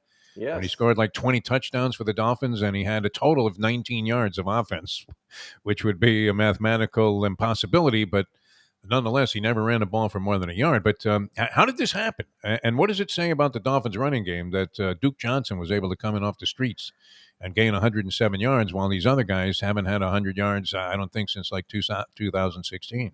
Well, guys, this doesn't happen unless COVID hits the running back room, to be quite honest with you, because I don't think Duke Johnson would have gotten off the practice roster. You had, Gaskin, who was your main back. You had Ahmed coming in, spelling him. And then you probably had a couple other guys that you sprinkle in, depending on who's dressing that week. But Duke Jim Johnson Berry had was a couple relegated. of carries. Yeah, exactly. Yeah. Duke Johnson was relegated to the practice team and that roster ever since the Jets game up in the Meadowlands. He had a couple of good runs there, and you kind of saw flashes of, man, how about a little bit more Duke Johnson? At least give him a chance, because this running game has been, peel yourself off the mat Monday. It's kind of like, where is it, right? So he added a spark. I mean, not only does he still have some speed to get to the edge, but man, Duke Johnson, he's always moving forward, and he's moving forward with those little jump cuts in the middle of the line of scrimmage where he's getting 10, 11, 8, 6. It was fun to watch, and it was fun to see South Florida fans respond to remembering where he grew up, where he went to high school, where he played his college football. And, you heard those chants of Duke in the stadium. It was kind of fun, because it brought me back to calling University of Miami games when he was playing and wearing number 8, I believe, for the Miami Hurricanes. It was good to see. And it really energized lackluster offensive effort early, and it stabilized the offense as Tua got better and the players around him got better. All right, so many questions about this game, and of course, many others around the National Football League. John Congemi with Dateline Dolphins, brought to you by Jimmy Johnson's Big Chill. Mile marker 104 in the Keys is with us. You mentioned the Hurricanes and Duke Johnson. It struck me at some point in the game as I'm watching. The game's still very much in a balance. Shot of the crowd. I don't even know if they wanted to show it, but it looked like a Hurricane crowd there. Now, this was Dolphins Jets, John Congemi. No matter what, I mean, there's still enough old geezers like me that remember '69 and would be inclined if I was going to go to one game this year. I would probably, I don't know that I'd want to go see the Jets at this point if I had one game to pick, but why not? Out of just the memories alone of the great times that I had there at Shea back in the mid to late 60s. I mean, there was nobody there. Well, is that so? I mean, it's not COVID because the fans don't care about COVID. Only the players now are afflicted with that. I don't know. How did the fans not catch this thing? But I mean, it looked pretty empty. I mean, that was kind of a startling, observation to have to make, that a Dolphins Jets game, and it really looked like a sparse crowd out there. It was more surprising on the visiting sidelines because, as you know, in South Florida, a lot of hometown fans kind of are, 50-50 whether they're going to go to the game or not, and they usually get rid of their tickets to the opposing team, right? Yeah. So normally you see the Giants fans or the Baltimore Ravens fans, or in this case the Jets fans, a lot of green and white behind the benches where the TVs are shooting.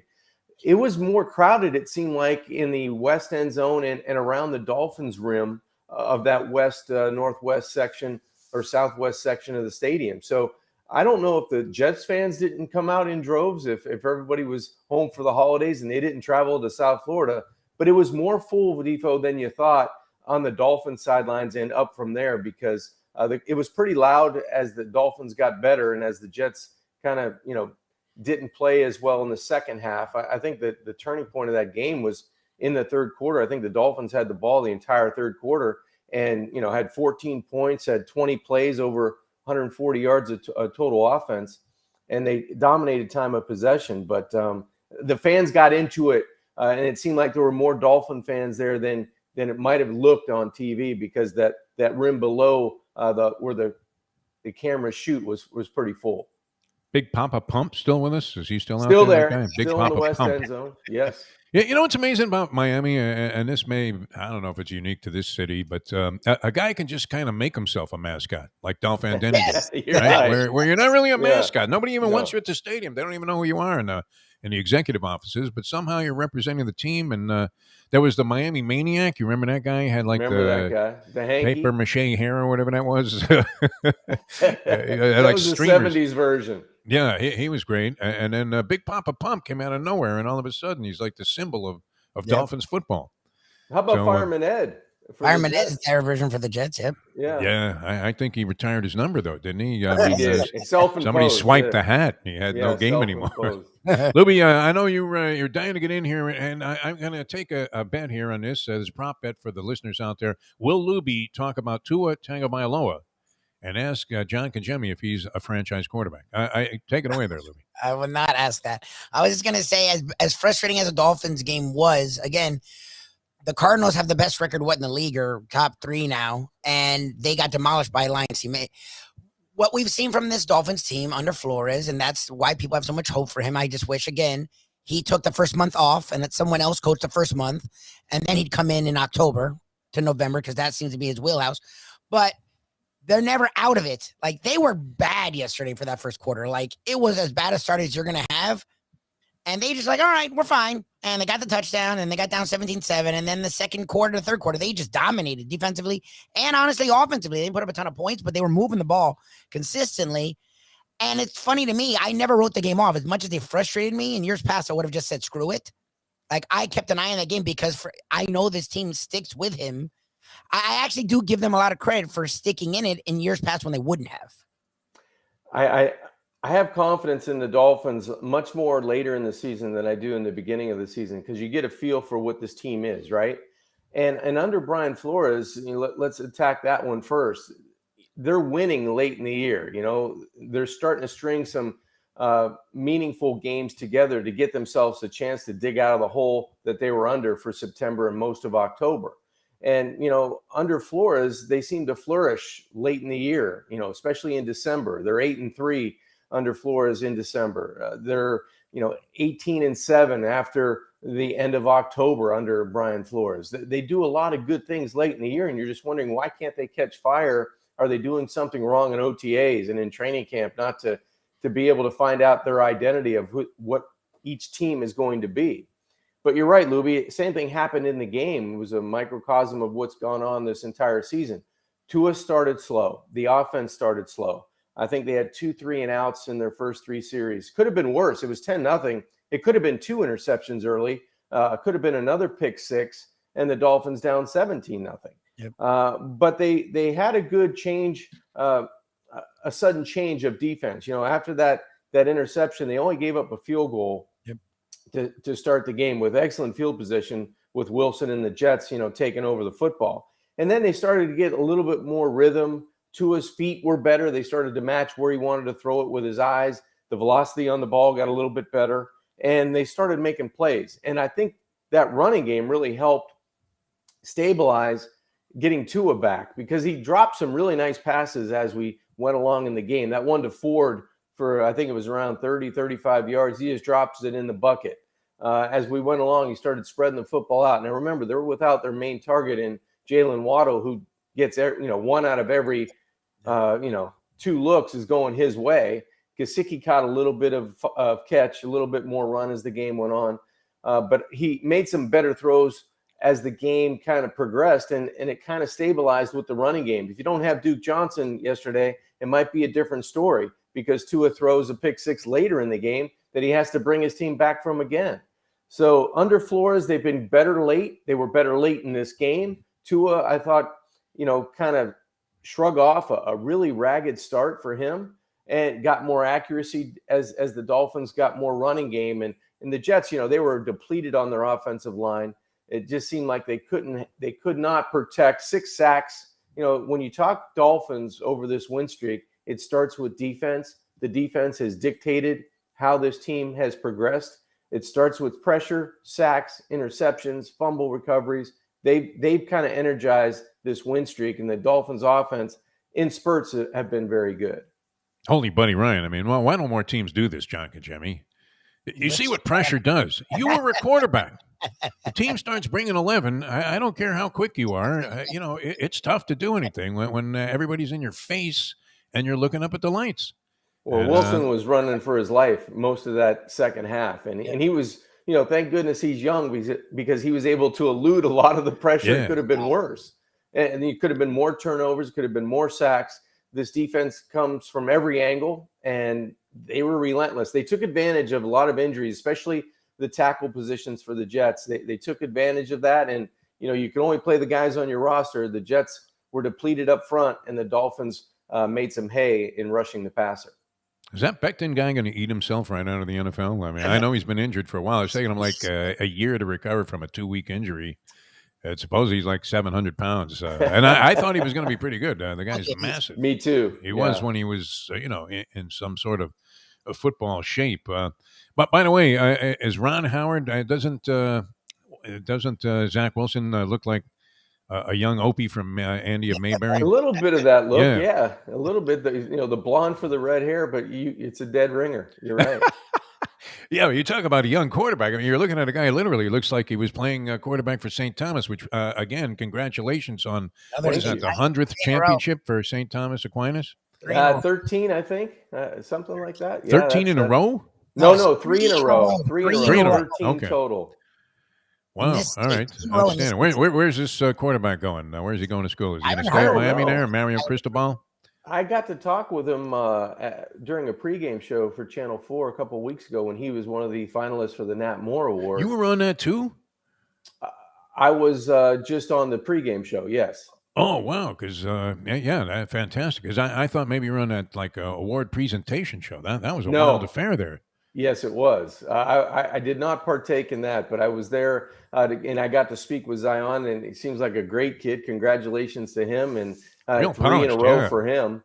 But he was taking a visit to Arizona, and I'm not sure if it was this past weekend, or next weekend, but that was one of his schools. So I'm not sure where he's going to end up. All right, because that would be a start for Cristobal, right? Start putting that fence around the state of Miami, which is great. All right, so more on the NFL. A lot of weird stuff went on yesterday, including every time we talk to anybody over the last couple of weeks, John, you can appreciate this when you bring expert analysts onto the program. And these are guys I have deep respect for. We wouldn't have them on the show. I mean, we don't want to just put some clown on here giving you a bunch of garbage. These are guys that do this largely for a living and have pretty good insight and perspective. And they all said the Cardinals were great. That I was underestimating them. I didn't say they were bad. I really didn't have enough of a foundation of evidence to say, oh, okay, this is like the best team in the league. I mean, I'd seen some highlights; they look pretty sharp, but almost anybody looks sharp in highlights, right? The Jets look good in the highlight film. Imagine selling that to the poor schleps that pay. How much is that a copy to go to the kickoff breakfast? Oh, that's right. Have you emceed? You might have emceed a few of those in your No, lifetime there. The I Dolphins didn't have kickoff that breakfast. distinct honor. Down somewhere deep in Miami as they're going to the last preseason game. No, I did not. Imagine though. I mean, and the film always looked great. Like the team was 2-14 the year before, and they went. And then this field goal try made it only a 7-point deficit at halftime. Like, really? That's I mean, how do you stretch these highlights over like an hour that they're trying to entertain the people? And the Jet thing though has to be just atrocious. And did you hear about this Giants promotion also? That was the other oddball thing. All right, so the Giants, they're charging like anywhere from $1,000 to $20,000 for a personal seat license just to talk about buying season tickets. All right, you have to have one of these personal seat licenses. A total, I mean, Bernie Madoff would be disgraced to offer this to his clients. Right? So anyway, and now the season ticket holders received like a thing that they could flash out of their phone where they would get for their patronage to support this team that has been dreadful for the last how many years? 5, 6, 7 years. Yeah, I mean, a long time of playing losing football. 4 straight, I think, or at least 4 straight losing seasons of just an unbelievable proportion where they're like this year, 4-10 or whatever they are. So they offered all of their season ticket holders a chance to redeem a medium Pepsi at the ballpark. That's amazing. No way. Not even a large. I mean, a medium. That's great. Good for them. Who buys a medium soda? Like it's. You look at They the deserve small; a it's a total ripoff. It's $1 more for like a giant thing, like a big Exactly. gulp. At the stadium, no one ever does the meeting. What are you going to do? Those fans deserve a bottle of Jack Daniels for putting up with that stuff. That's right? amazing. At least. Lafitte Rothschild couldn't satisfy their thirst. But anyway, yeah, that was part of it. And then they go out there and play like Drek against the Dallas Cowboys, their dreaded rival, with like a 0 inspiration rating. And, that's pretty rough, though. I mean, imagine how many Cokes were thrown against the wall there. Oh, yeah. At the stadium at the Meadowlands. All right, we'll come back with more with John Congemi. John Harbaugh does it again, Johnny. Goes for 2. Now, if he was going to go for 2, he'd go for maybe two different pizzas at JJ's Big Chill down there, Jimmy Johnson's Big Chill in the Keys in Key Largo. And I can't wait. I'm waiting on news from the Henry Kissinger of negotiators, Tommy Fox, to find out when we're going down. Well, I am too, and I spoke with Tom. He has got an open line of communications with Larry and Dominic and Amanda, who run Jimmy Johnson's Big Chill. And you're right, 2 of everything when you go down there because it's so good. And especially try to stay a night. Maybe they have lodging there at Jimmy Johnson's Big Chill, and it's just a special place. I know that we're looking forward to going back down there, and it's funny because a lot of people that I run into, hey, I saw your brother down. He made me this kind of pizza, or he made me this fish. And I went to the sports bar and checked out a game, and that's been newly renovated for this entire season. It started in September with a big kickoff on Monday Night Football. And the Dolphins have gotten better, so the fans, the Miami fans, are having a lot more fun down there. That's where they were. Yeah, that's where they were yesterday. It's just a great spot. You go walk outside of the Tiki Bar and just chill and watch the Bayside views down there. So if you can get down there, we're trying to get down there. We've been there before and can't wait to do it again. It's just a first-class operation from the minute you step on property until you leave. Fantastic time. I couldn't have had a better weekend than we did at Jimmy Johnson's Big Chill. And you hear some of the clips from that interview still. I mean, just fascinating hour with Jimmy Johnson. So looking forward to doing that again. He was on fire yesterday on those various cut-ins that they have to do, at various intervals. I missed that during the year. So what was he saying? He just was very astute in his observations about what was going on in the game. Very concise, and you're thinking, wait a minute, that's that same mind that we were talking to at the Big Chill. And, you could just tell that he still has it. He still has those coaching instincts. And I like the fact in one of those clips he took a shot at Barry Switzer, which was great. That's my Yeah, that favorite. was What was he, great. 9-3 on the coaching scene there? All right, more with John Congemi coming up here. Don't forget about our good friends at Gulfstream Park. They have the championship meet ongoing, and it has been absolutely fantastic. And the live racing there has been sensational. We have a couple of big events coming up. You have to get tickets for the Pegasus, and that has become what they intended it to be, kind of a combined sporting social event, like the Kentucky Derby. Just high-end horses there, and Nick's Go, I believe, is going to be making his final start. This is the horse of the year, won the Breeders' Cup Classic this past year, and just about everything else. And the Big Roan going to be running there in the Pegasus as his final race before he goes. This is great, John. If you could retire, just go to the breeding shed, and all they do all day is bring you babes. And, you know, you maybe worked until, in this case, I don't know what a horse life is in terms of dog years versus human years, but whatever the year is, it's a pretty good gig if you can get it. That's right? a good gig because Yeah. I'm thinking it's like a 3-to-1 ratio for horses. Some of them live to be like 30 years old, I guess 25. So maybe 4-to-1. So this horse is the equivalent of 16 years old, and they're retiring him to the breeding shed. Fantastic. Good life. He's going to run in the Pegasus first here, and that'll be a big turn on for the fans also, speaking of, sex.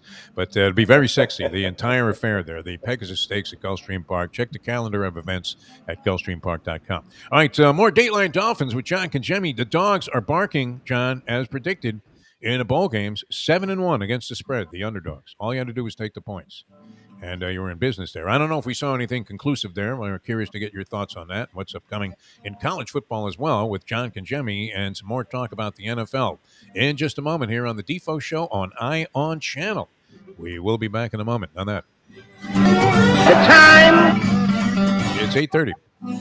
Play the ponies in style at Champions, the outstanding simulcasting room at beautiful Hialeah Park. Yes, the grand old lady of thoroughbred racing has never been more vibrant.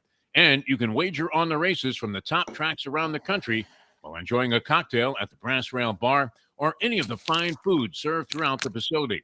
If poker is your game, you're covered in style. And you can play all your favorite Vegas-style games, including blackjack, craps, and roulette in Hialeah Park's sizzling hot casino. Get a player's card when you walk through the door for all kinds of generous amenities, including our favorite, free play, when you come out to the ultimate casino and entertainment destination, Hialeah Park.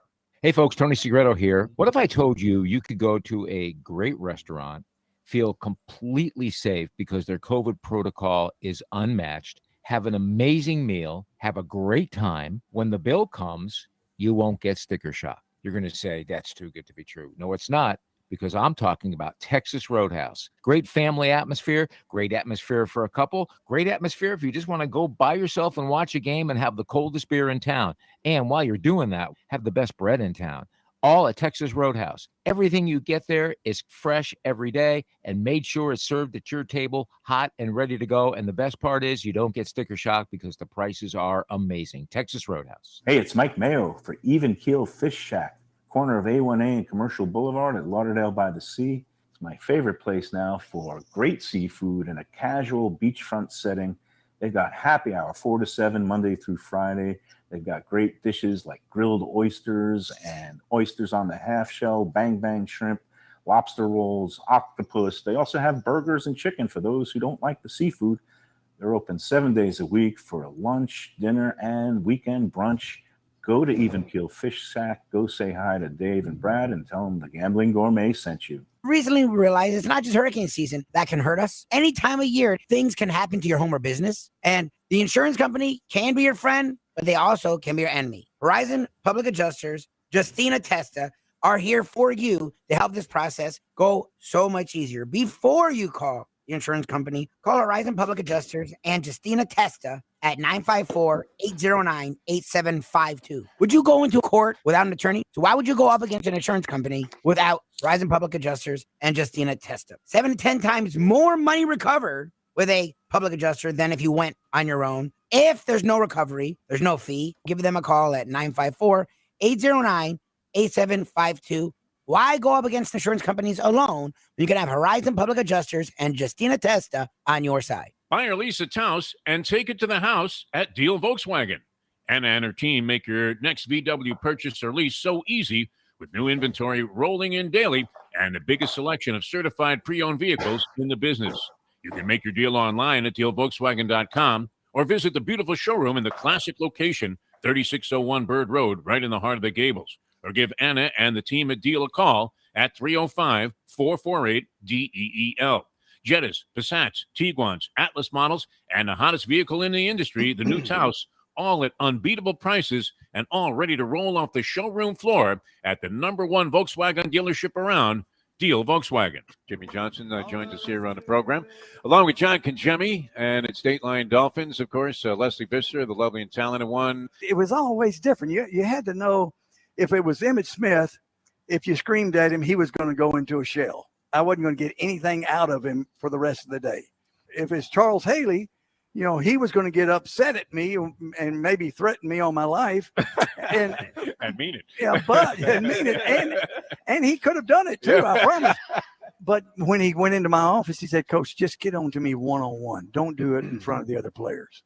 Now, Michael Irvin, I could cuss him like a sailor. And the more I cussed him, the harder he worked. From South Florida to the entire world, thank you to the iHeartRadio app. Here is Defo joined by Lubie on The Defo Show. Might have been a few expletives flying around the Dolphins locker room at halftime yesterday as the Dolphins were trailing the dreadful and pathetic gangrene, which has looked like it's been infested with gangrene or some kind of disease that they can't cure because they've been bad forever. A combined 7-21, the New York teams, after yesterday's dreadful performances by both the Giants and the Jets. John Congemi is going Dateline Dolphins with us here on ION Channel. Happy to be with you on this Christmas week. By the way, Merry Christmas, Happy Holidays to the entire Congemi family. Will you be convening in Key Largo at Jimmy Johnson's Big Chill by any chance for Christmas? I don't think so. I think everybody may be coming north to my house, which is going to be nice. Oh, so sweet. we're going to have my brother and sister-in-law and both sets, my sister and brother-in-law, and my mom and dad. So it should be a nice holiday season. All right, sounds good. And we wish you all the best. Terrific you. gentlemen, as You everybody guys can too. tell here. And always first class when it comes to whether working or whatever endeavors John Congemi sets out to do in life. Mike Lubitz is with us as well. He's going to spend Christmas with the in-laws after a 12-hour drive to some remote region of North Carolina in the mountains there, where I think they shot scenes from Deliverance when Burt Reynolds was in his prime. I don't know how that's going to go. That wouldn't necessarily be my recommendation. Asheville, Lubie, is that the spot? Asheville, yeah, it's not remote. There you It's go. very well known, Asheville. Don't listen. Yes. But once you get past Palm Beach, it's hillbilly territory to me until you It's get all to New the York. same, Defo. All right, a lot of strange things happen in the NFL. We started to talk about this, and we mentioned it in the first hour of the program with as we headed into John Congemi being with us for Dateline Dolphins, and that is we had all of these experts on it that love the Cardinals. So what happens? They get smoked after losing last week. Have they now lost 3 in a row since we had all these guys proclaim that they were the real deal? 2 in a row, and including to the Detroit Lions. As Jared Goff, they haven't had quarterback play like this. We said earlier since Milt Plum was throwing the rock. The Detroit Lions. I mean, it's been a long time. So. How do you assess, the quality of what's around in the National Football League? Everybody was extolling the virtues of the Patriots, and maybe rightfully so. They're having a remarkable season by anybody's anticipation at the beginning of the year. And yet here are the Colts, who I kind of like a little bit since I've been watching them on that in-season Hard Knocks. Right. Have you seen that on HBO? I have. I've caught bits and pieces of that. Yeah, it's pretty good.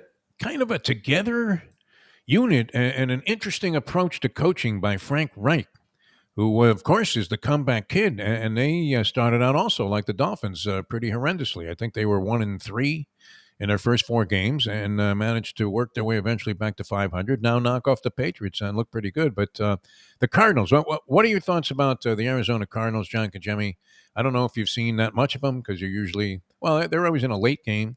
So even with your work that you're doing around the Dolphins, I don't know. What do you think? I mean, are they the real deal, or is what we're seeing now just maybe the residue of what was a very favorable streak that tends to reverse when you're talking about the National Football League?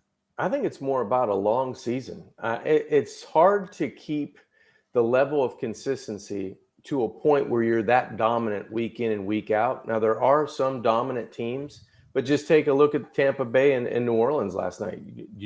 How much money do you lay down that Tom Brady's going to throw a goose egg? Yeah, I'm third all time in his career. Third time. And the last time was against the Dolphins in 06 or 07 or something like that, right?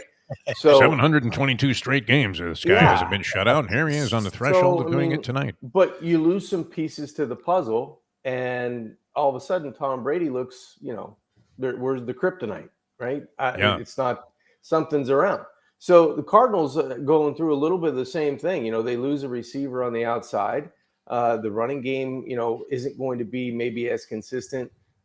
James Conner is in there, but some weeks it's just not there. Some weeks is that offense just doesn't gel. And some weeks, as we talked about, like Lamar Jackson, when you run around as a quarterback, some good things happen and some bad things happen. Yeah. And that really starting to happen to the Arizona Cardinals a little bit. All those magical plays that you take for granted, that are always complete, that are always a first down, sometimes turn into incompletions or interceptions or pick sixes that turn games around.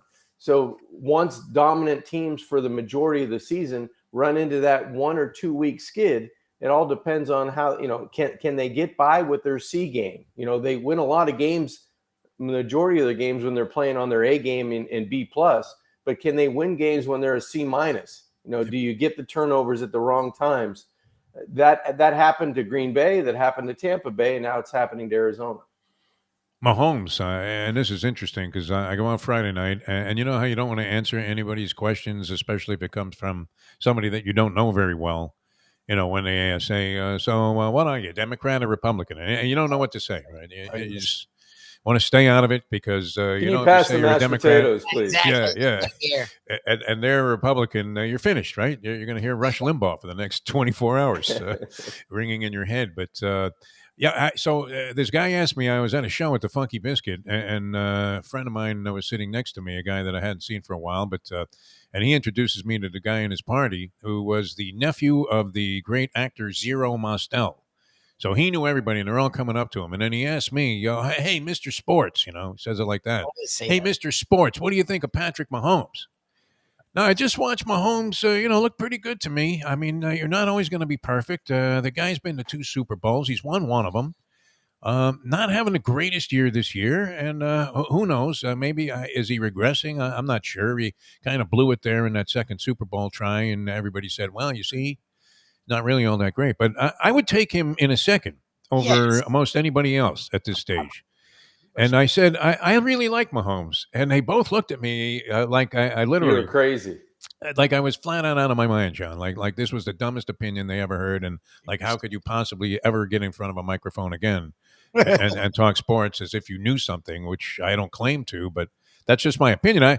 Guy looks pretty good to me. And the team's on what now? Like a 6-7 game winning streak of their own. Yes. There's some opinions that you kind of shake your head at, and I do that a lot when I'm talking sports with not only my friends, but all of a sudden somebody will, oh yeah, I saw you on this this show the other day. How could you say Tua's any good? He's terrible. And I'm like, no, I don't think he's. He was the fifth. And then they're mad at you in the draft just a couple of years on a pretty good heater. Maybe he had a bad first quarter against the Jets, but kind of picked it up after that. You're right. It's almost like saying, well, Aaron Rodgers is finished, or Tom Brady hit a decline now because he had 8 drops last night and 3 of his top receivers are unavailable after the third quarter. It's funny when you run into things like that. Patrick Mahomes is a perfect example of what we were talking about a little bit earlier. When you have those magical plays, when you're so athletic and you can do so much in terms of extending plays that aren't drawn up on the whiteboard, that don't look remotely like Andy Reid has on that dinner menu that he holds on the sidelines, right? It looks nothing like it. But all of a sudden, it's a big play to Kelsey and you win a football game. You get in the locker room and you kind of shake your head and you go, man, we got away with one there, huh? Kelsey wasn't even supposed to run that route. But the common fan doesn't know it. They think it was a great play that was either a great design, or they go, he got so lucky when it was designed to go a certain way. So in the normal, even guys that played the position, I don't know how many times this happens, guys. Somebody come up, explain to me what happened there. You really want to know? Yeah. They have no idea. They just made a play because Exactly. that's not the play that was supposed to be called. And if you really want to know the truth, I don't know why the safety came off the hash, because there's nobody to cover, and it was a busted coverage. No, that was just a great read. No, it was okay. It was a great read. But you really don't know, because number one, you don't know the play call. You don't really know the defense and how they're being taught to play it. So there's a lot of things that you see in an NFL game, college football game, high school game that are by chance. You have a plan, but then it takes a special athlete to kind of take that plan and go somewhere with it.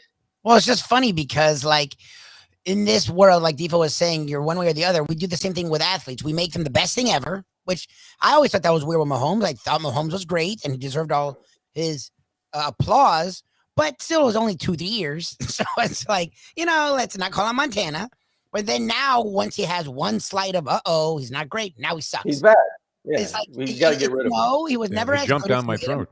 but he's not as bad as you're making him either. Like, the dude's legit, he's talented, and they may be better now because now they can count on their defense. And like you're saying, you can only count on those crazy plays so often. Eventually, you want to be able to count on good football. Guys, everybody forgets, the common fan always thinks about the individual effort of their favorite player or of the quarterback or of the defensive end or corner. Football is a team sport. And I guarantee you, if you talk to the greatest, in your opinion, that have ever played any position that you, quarterback, running back, whatever it is, they're going to think in their minds, yeah, I was good and I was able to do a lot of things individually.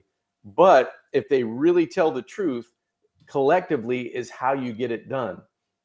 There's not a winning NFL quarterback of a Super Bowl, of any of the Super Bowls, that would come back and it was all me, or the guy, the MVP of the game. If I don't make that play, we don't win. Well, it might be true, but the other 72 plays that were running that game, the team had something to do with it. The scheme had something to do with it.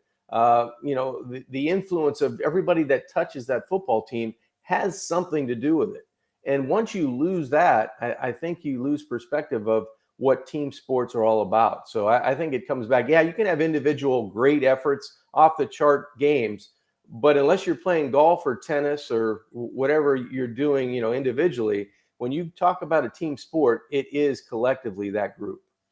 Ask Archie Manning. Yeah, I mean, that would be exactly. the guy that we put right there in the box, defining that whole situation. A losing quarterback, and yet brilliant, and a Hall of Fame talent, and obviously with DNA that is beyond spectacular, just absolutely sensational. Everybody did this though, and you make a great point, John Kajemi. Those helter-skelter plays are a lot of fun. And who didn't? I mean, when I was growing up, it was Fran Tarkenton. Yeah, everybody me in the too. Sandlot was yelling Tarkenton, and you'd be running around, and you would reverse direction there with a 360 pivot or 180 pivot, and roll out to the other side, then drop back 40 yards, and that was a heck of a lot of fun. And those plays do, unfortunately, backfire from time to time. All of a sudden, the wind picks up and it blows it right into a defensive back's hands, goes back for 6. And that wasn't happening. That magic wasn't happening for Mahomes. But, sometimes, too, I guess, the cliche would be, John Kajemi, that defenses figure guys out. And that was the common wisdom about Lamar Jackson, that if you can force this guy to throw the football a lot, that especially as you're coming into games in December and games that are playoff games in January, that you could pressure this guy, contain him in the pocket, make him throw the ball, and he wasn't the same guy. Well, a lot of defenses know exactly where quarterbacks that have athletic ability, that have extension of play ability, where they like to go, and they try to force them the opposite way. I mean, I was watching that game last night, and for some reason, the New Orleans quarterback name escapes my brain, but yeah, he always wanted to flush to the right side. Yep. And Tampa Bay kind of figured that out, and they would outflank him a little bit that way, force him the other way, and all he did when he went to his left was run.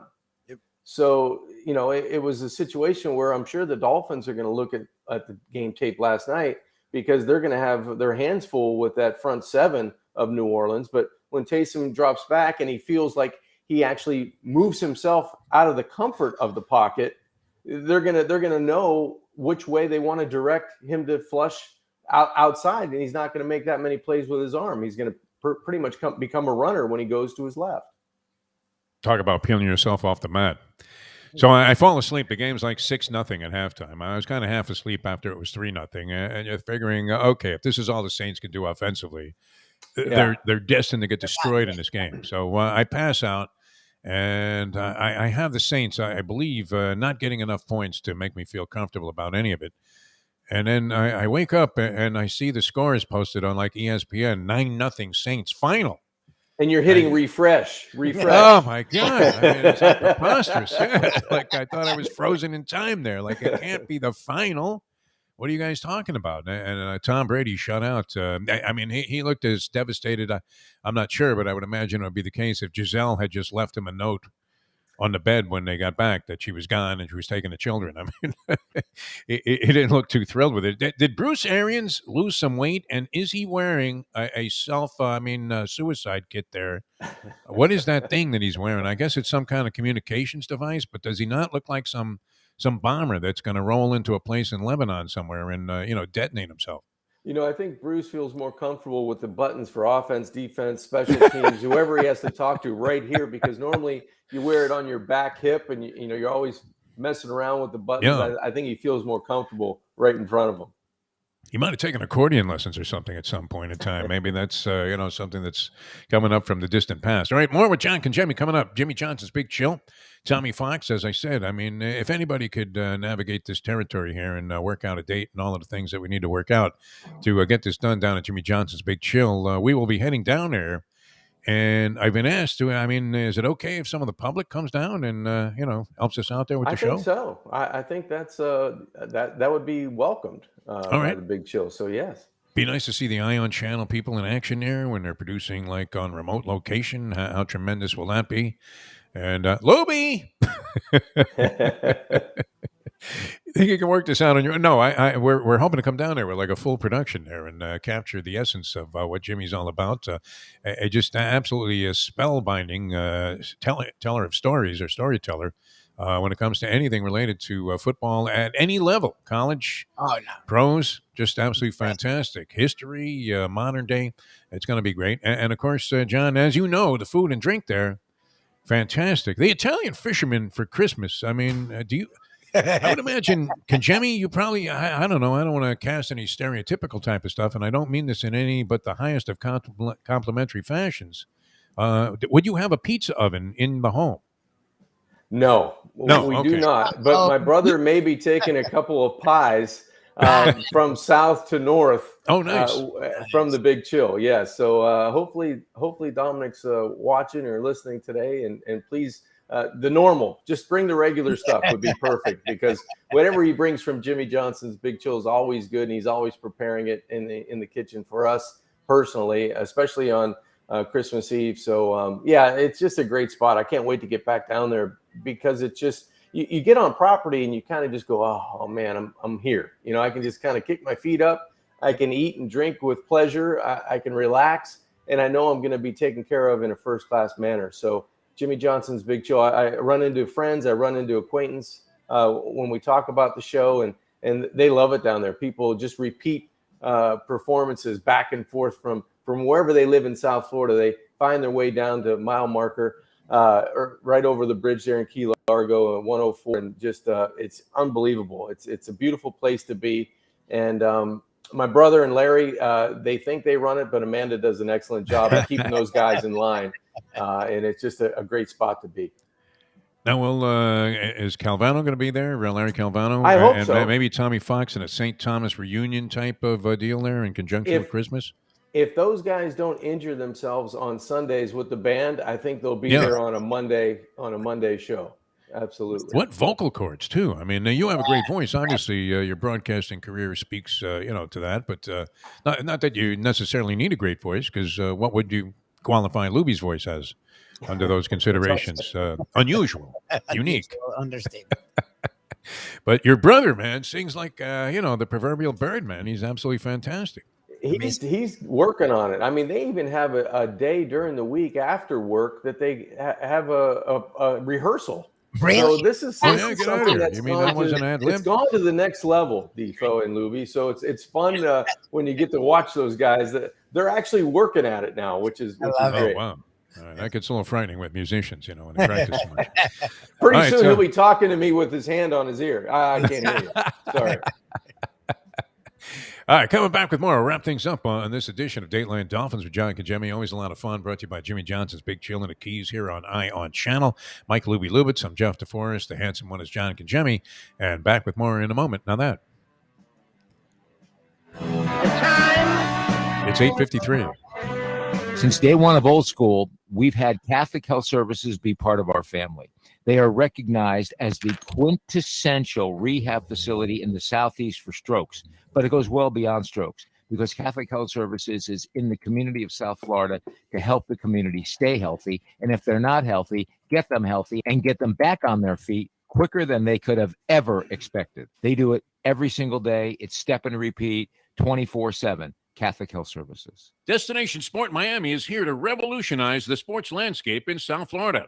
The largest indoor multifaceted sports complex in North America is on the way, with distinguished leaders of its various sports programs and unparalleled access to the finest indoor training fields and facilities. Destination Sport Miami will set South Florida apart as the destination of choice for elite athletic training and development and for its dedication to youth programs and sports on all levels. A phenomenal concept and a powerful undertaking, Destination Sport Miami will also be an important commodity in the sports business community as well. Destination Sport Miami, its time has come. The championship meet is right around the corner at Gulfstream Park. The only place for live racing, Gulfstream's action has never been hotter. Whether it's on the track, in the casino, or part of the dining and entertainment offered at the Village of Gulfstream Park. Currently running Thursday through Sunday, Gulfstream's racing package is the best in the country, with all the top horses and people in the game pointing towards another tremendous winter season. Check out the remodeled first floor casino, open 7 days and nights a week, along with the many special events and concerts happening at Gulfstream Park. You can place your wagers from anywhere at firstbet.com. Check the calendar of events at gulfstreampark.com. From the newly renovated sports bar to the beautiful bayside views captured at the Tiki Bar, Jimmy Johnson's Big Chill has it all. Located at mile marker 104, the Big Chill also offers waterfront dining while experiencing breathtaking sunset views of the Florida Keys. It's simply the hottest spot in the Keys to cool off. That's Jimmy Johnson's Big Chill at mile marker 104 in Key Largo. For more information, call today at 305-453-9066. Buy or lease a Taos and take it to the house at Deal Volkswagen. Anna and her team make your next VW purchase or lease so easy with new inventory rolling in daily and the biggest selection of certified pre-owned vehicles in the business. You can make your deal online at dealvolkswagen.com or visit the beautiful showroom in the classic location, 3601 Bird Road, right in the heart of the Gables. Or give Anna and the team at Deal a call at 305-448-DEEL. Jettas, Passats, Tiguans, Atlas models, and the hottest vehicle in the industry, the new Taos, all at unbeatable prices and all ready to roll off the showroom floor at the #1 Volkswagen dealership around, Deal Volkswagen. We welcome to the show John Kajemi, who joins us for Dateline Dolphins. John, how are you, my friend? Defo, I'm doing well, and that's not the only thing that's going to reach a new height. I'll be at about 220, 225 after this football season if we visit too much. Because the food's outstanding down at Jimmy Johnson's Big Chill. Grab a bagel and a schmear, plus some Defo and Lubie. Welcome back to the Defo Show. Welcome back to the show here on Eye on Channel, the Defo Show. Jeff Deforrest, Mike Lubie Lubitz. Google the Defo Show. You can find them all and or tune in every morning, 7 till 9 till 9:30 on Fridays. Our Degenerate Friday shows here on Eye on Channel, eyeonchannel.com. John Kajemi has been with us for the last hour. Always great having John on the show on the Monday after the majority of the NFL schedule is played, although not quite yet. Because we have double headers now coming up Monday and Tuesday nights, which is normally kind of a flat night of sports television for me. I like to, engage and indulge in a little sporting on TV activity on a Tuesday night. And you're looking at, maybe Baylor versus Liberty in college basketball, some WNBA. And now you have a double header in the NFL, kind of an oddball thing. And a heavy impact, COVID-19, surprisingly, John. I don't know what your Dr. Fauci position is on this, but when's it going to end, for God's sake? It's enough already. I know. It's really incredible how long it seems like this has gone on. And everybody's, seem you talk to, everybody's doing the right stuff. But hopefully it doesn't impact sports as much as it has moving forward, because it's not just the NFL, it's the NHL, it's the NBA. It seems like it's a little bit of everything. College basketball too. Yeah. So it's been crazy just to live your life in terms of trying to stay healthy as an individual, and then you kind of you feel like you're okay, and you turn on the TV and everybody else is just as affected as you are. So hopefully things will get much better in this new year. Yahoo, man, we're at 500. The Miami Dolphins, they did it. They peeled themselves off the mat, now 7-7. See if they can make it to the postseason. It seems like a lot of things are unraveling for other teams that were at or near the top in the National Football League. So 3 games left on the schedule for all teams, if they play them all, which we're hoping they do. And then, maybe they make the postseason. That'd be awfully nice. A nice comeback from the grave. John, always a pleasure, my friend. We'll see you hopefully next week in fine form, and we'll head down to the Keys pretty soon. So that's very exciting. Yeah, I'm looking forward to it, guys. Have a great week, and talk to you next Monday. All right, John Kajemi, ladies and gentlemen. Happy holidays. Kid does a great You job too. with this, John Kajemi. Fantastic. All right, for Mike Lubitz, it was a pleasure being with you on this Peel Yourself Off the Mat Monday, the Defo Show, on channel, and we'll do it again tomorrow at 7 in the a.m. on the East Coast here of the United States. Many things to talk about, including a doubleheader in the National Football League, and maybe we can get into some of those holiday themes where, you're trying to kill like hours of valuable broadcast time on nonsensical topics like, what would your sports wish list be for Christmas? How about a jump shot for Shaq from 20 feet? There you go. Not happening, my friends. Even Santa Claus couldn't come up with that. All right, we'll see you tomorrow at 7 in the a.m. Thanks to Jack. Thanks to Amy. Thanks to Brad. Thanks to all the people at Ion Channel for having us on. And catch us later on, Believe Podcast Network. And as I said, you should definitely check out, even though you already picked the games, Brandon Lang from the Friday edition was absolutely hysterical as he was talking about getting beat. Oh, it was the Chargers coach, Brandon Staley, that he was talking about. Wow. He was not happy. That was great. Bizarre strategy. Yeah, why don't we just go for it, Mo? Okay. All right, we'll see you tomorrow. Thanks, everybody, for tuning in. For Mike Lubitz, I'm Jeff Deforrest. See you tomorrow as we leave you on that. The time. A couple of days of Christmas. Don't believe her. She wants something. Let's go to eat a damn snack. Look what they done to my soul.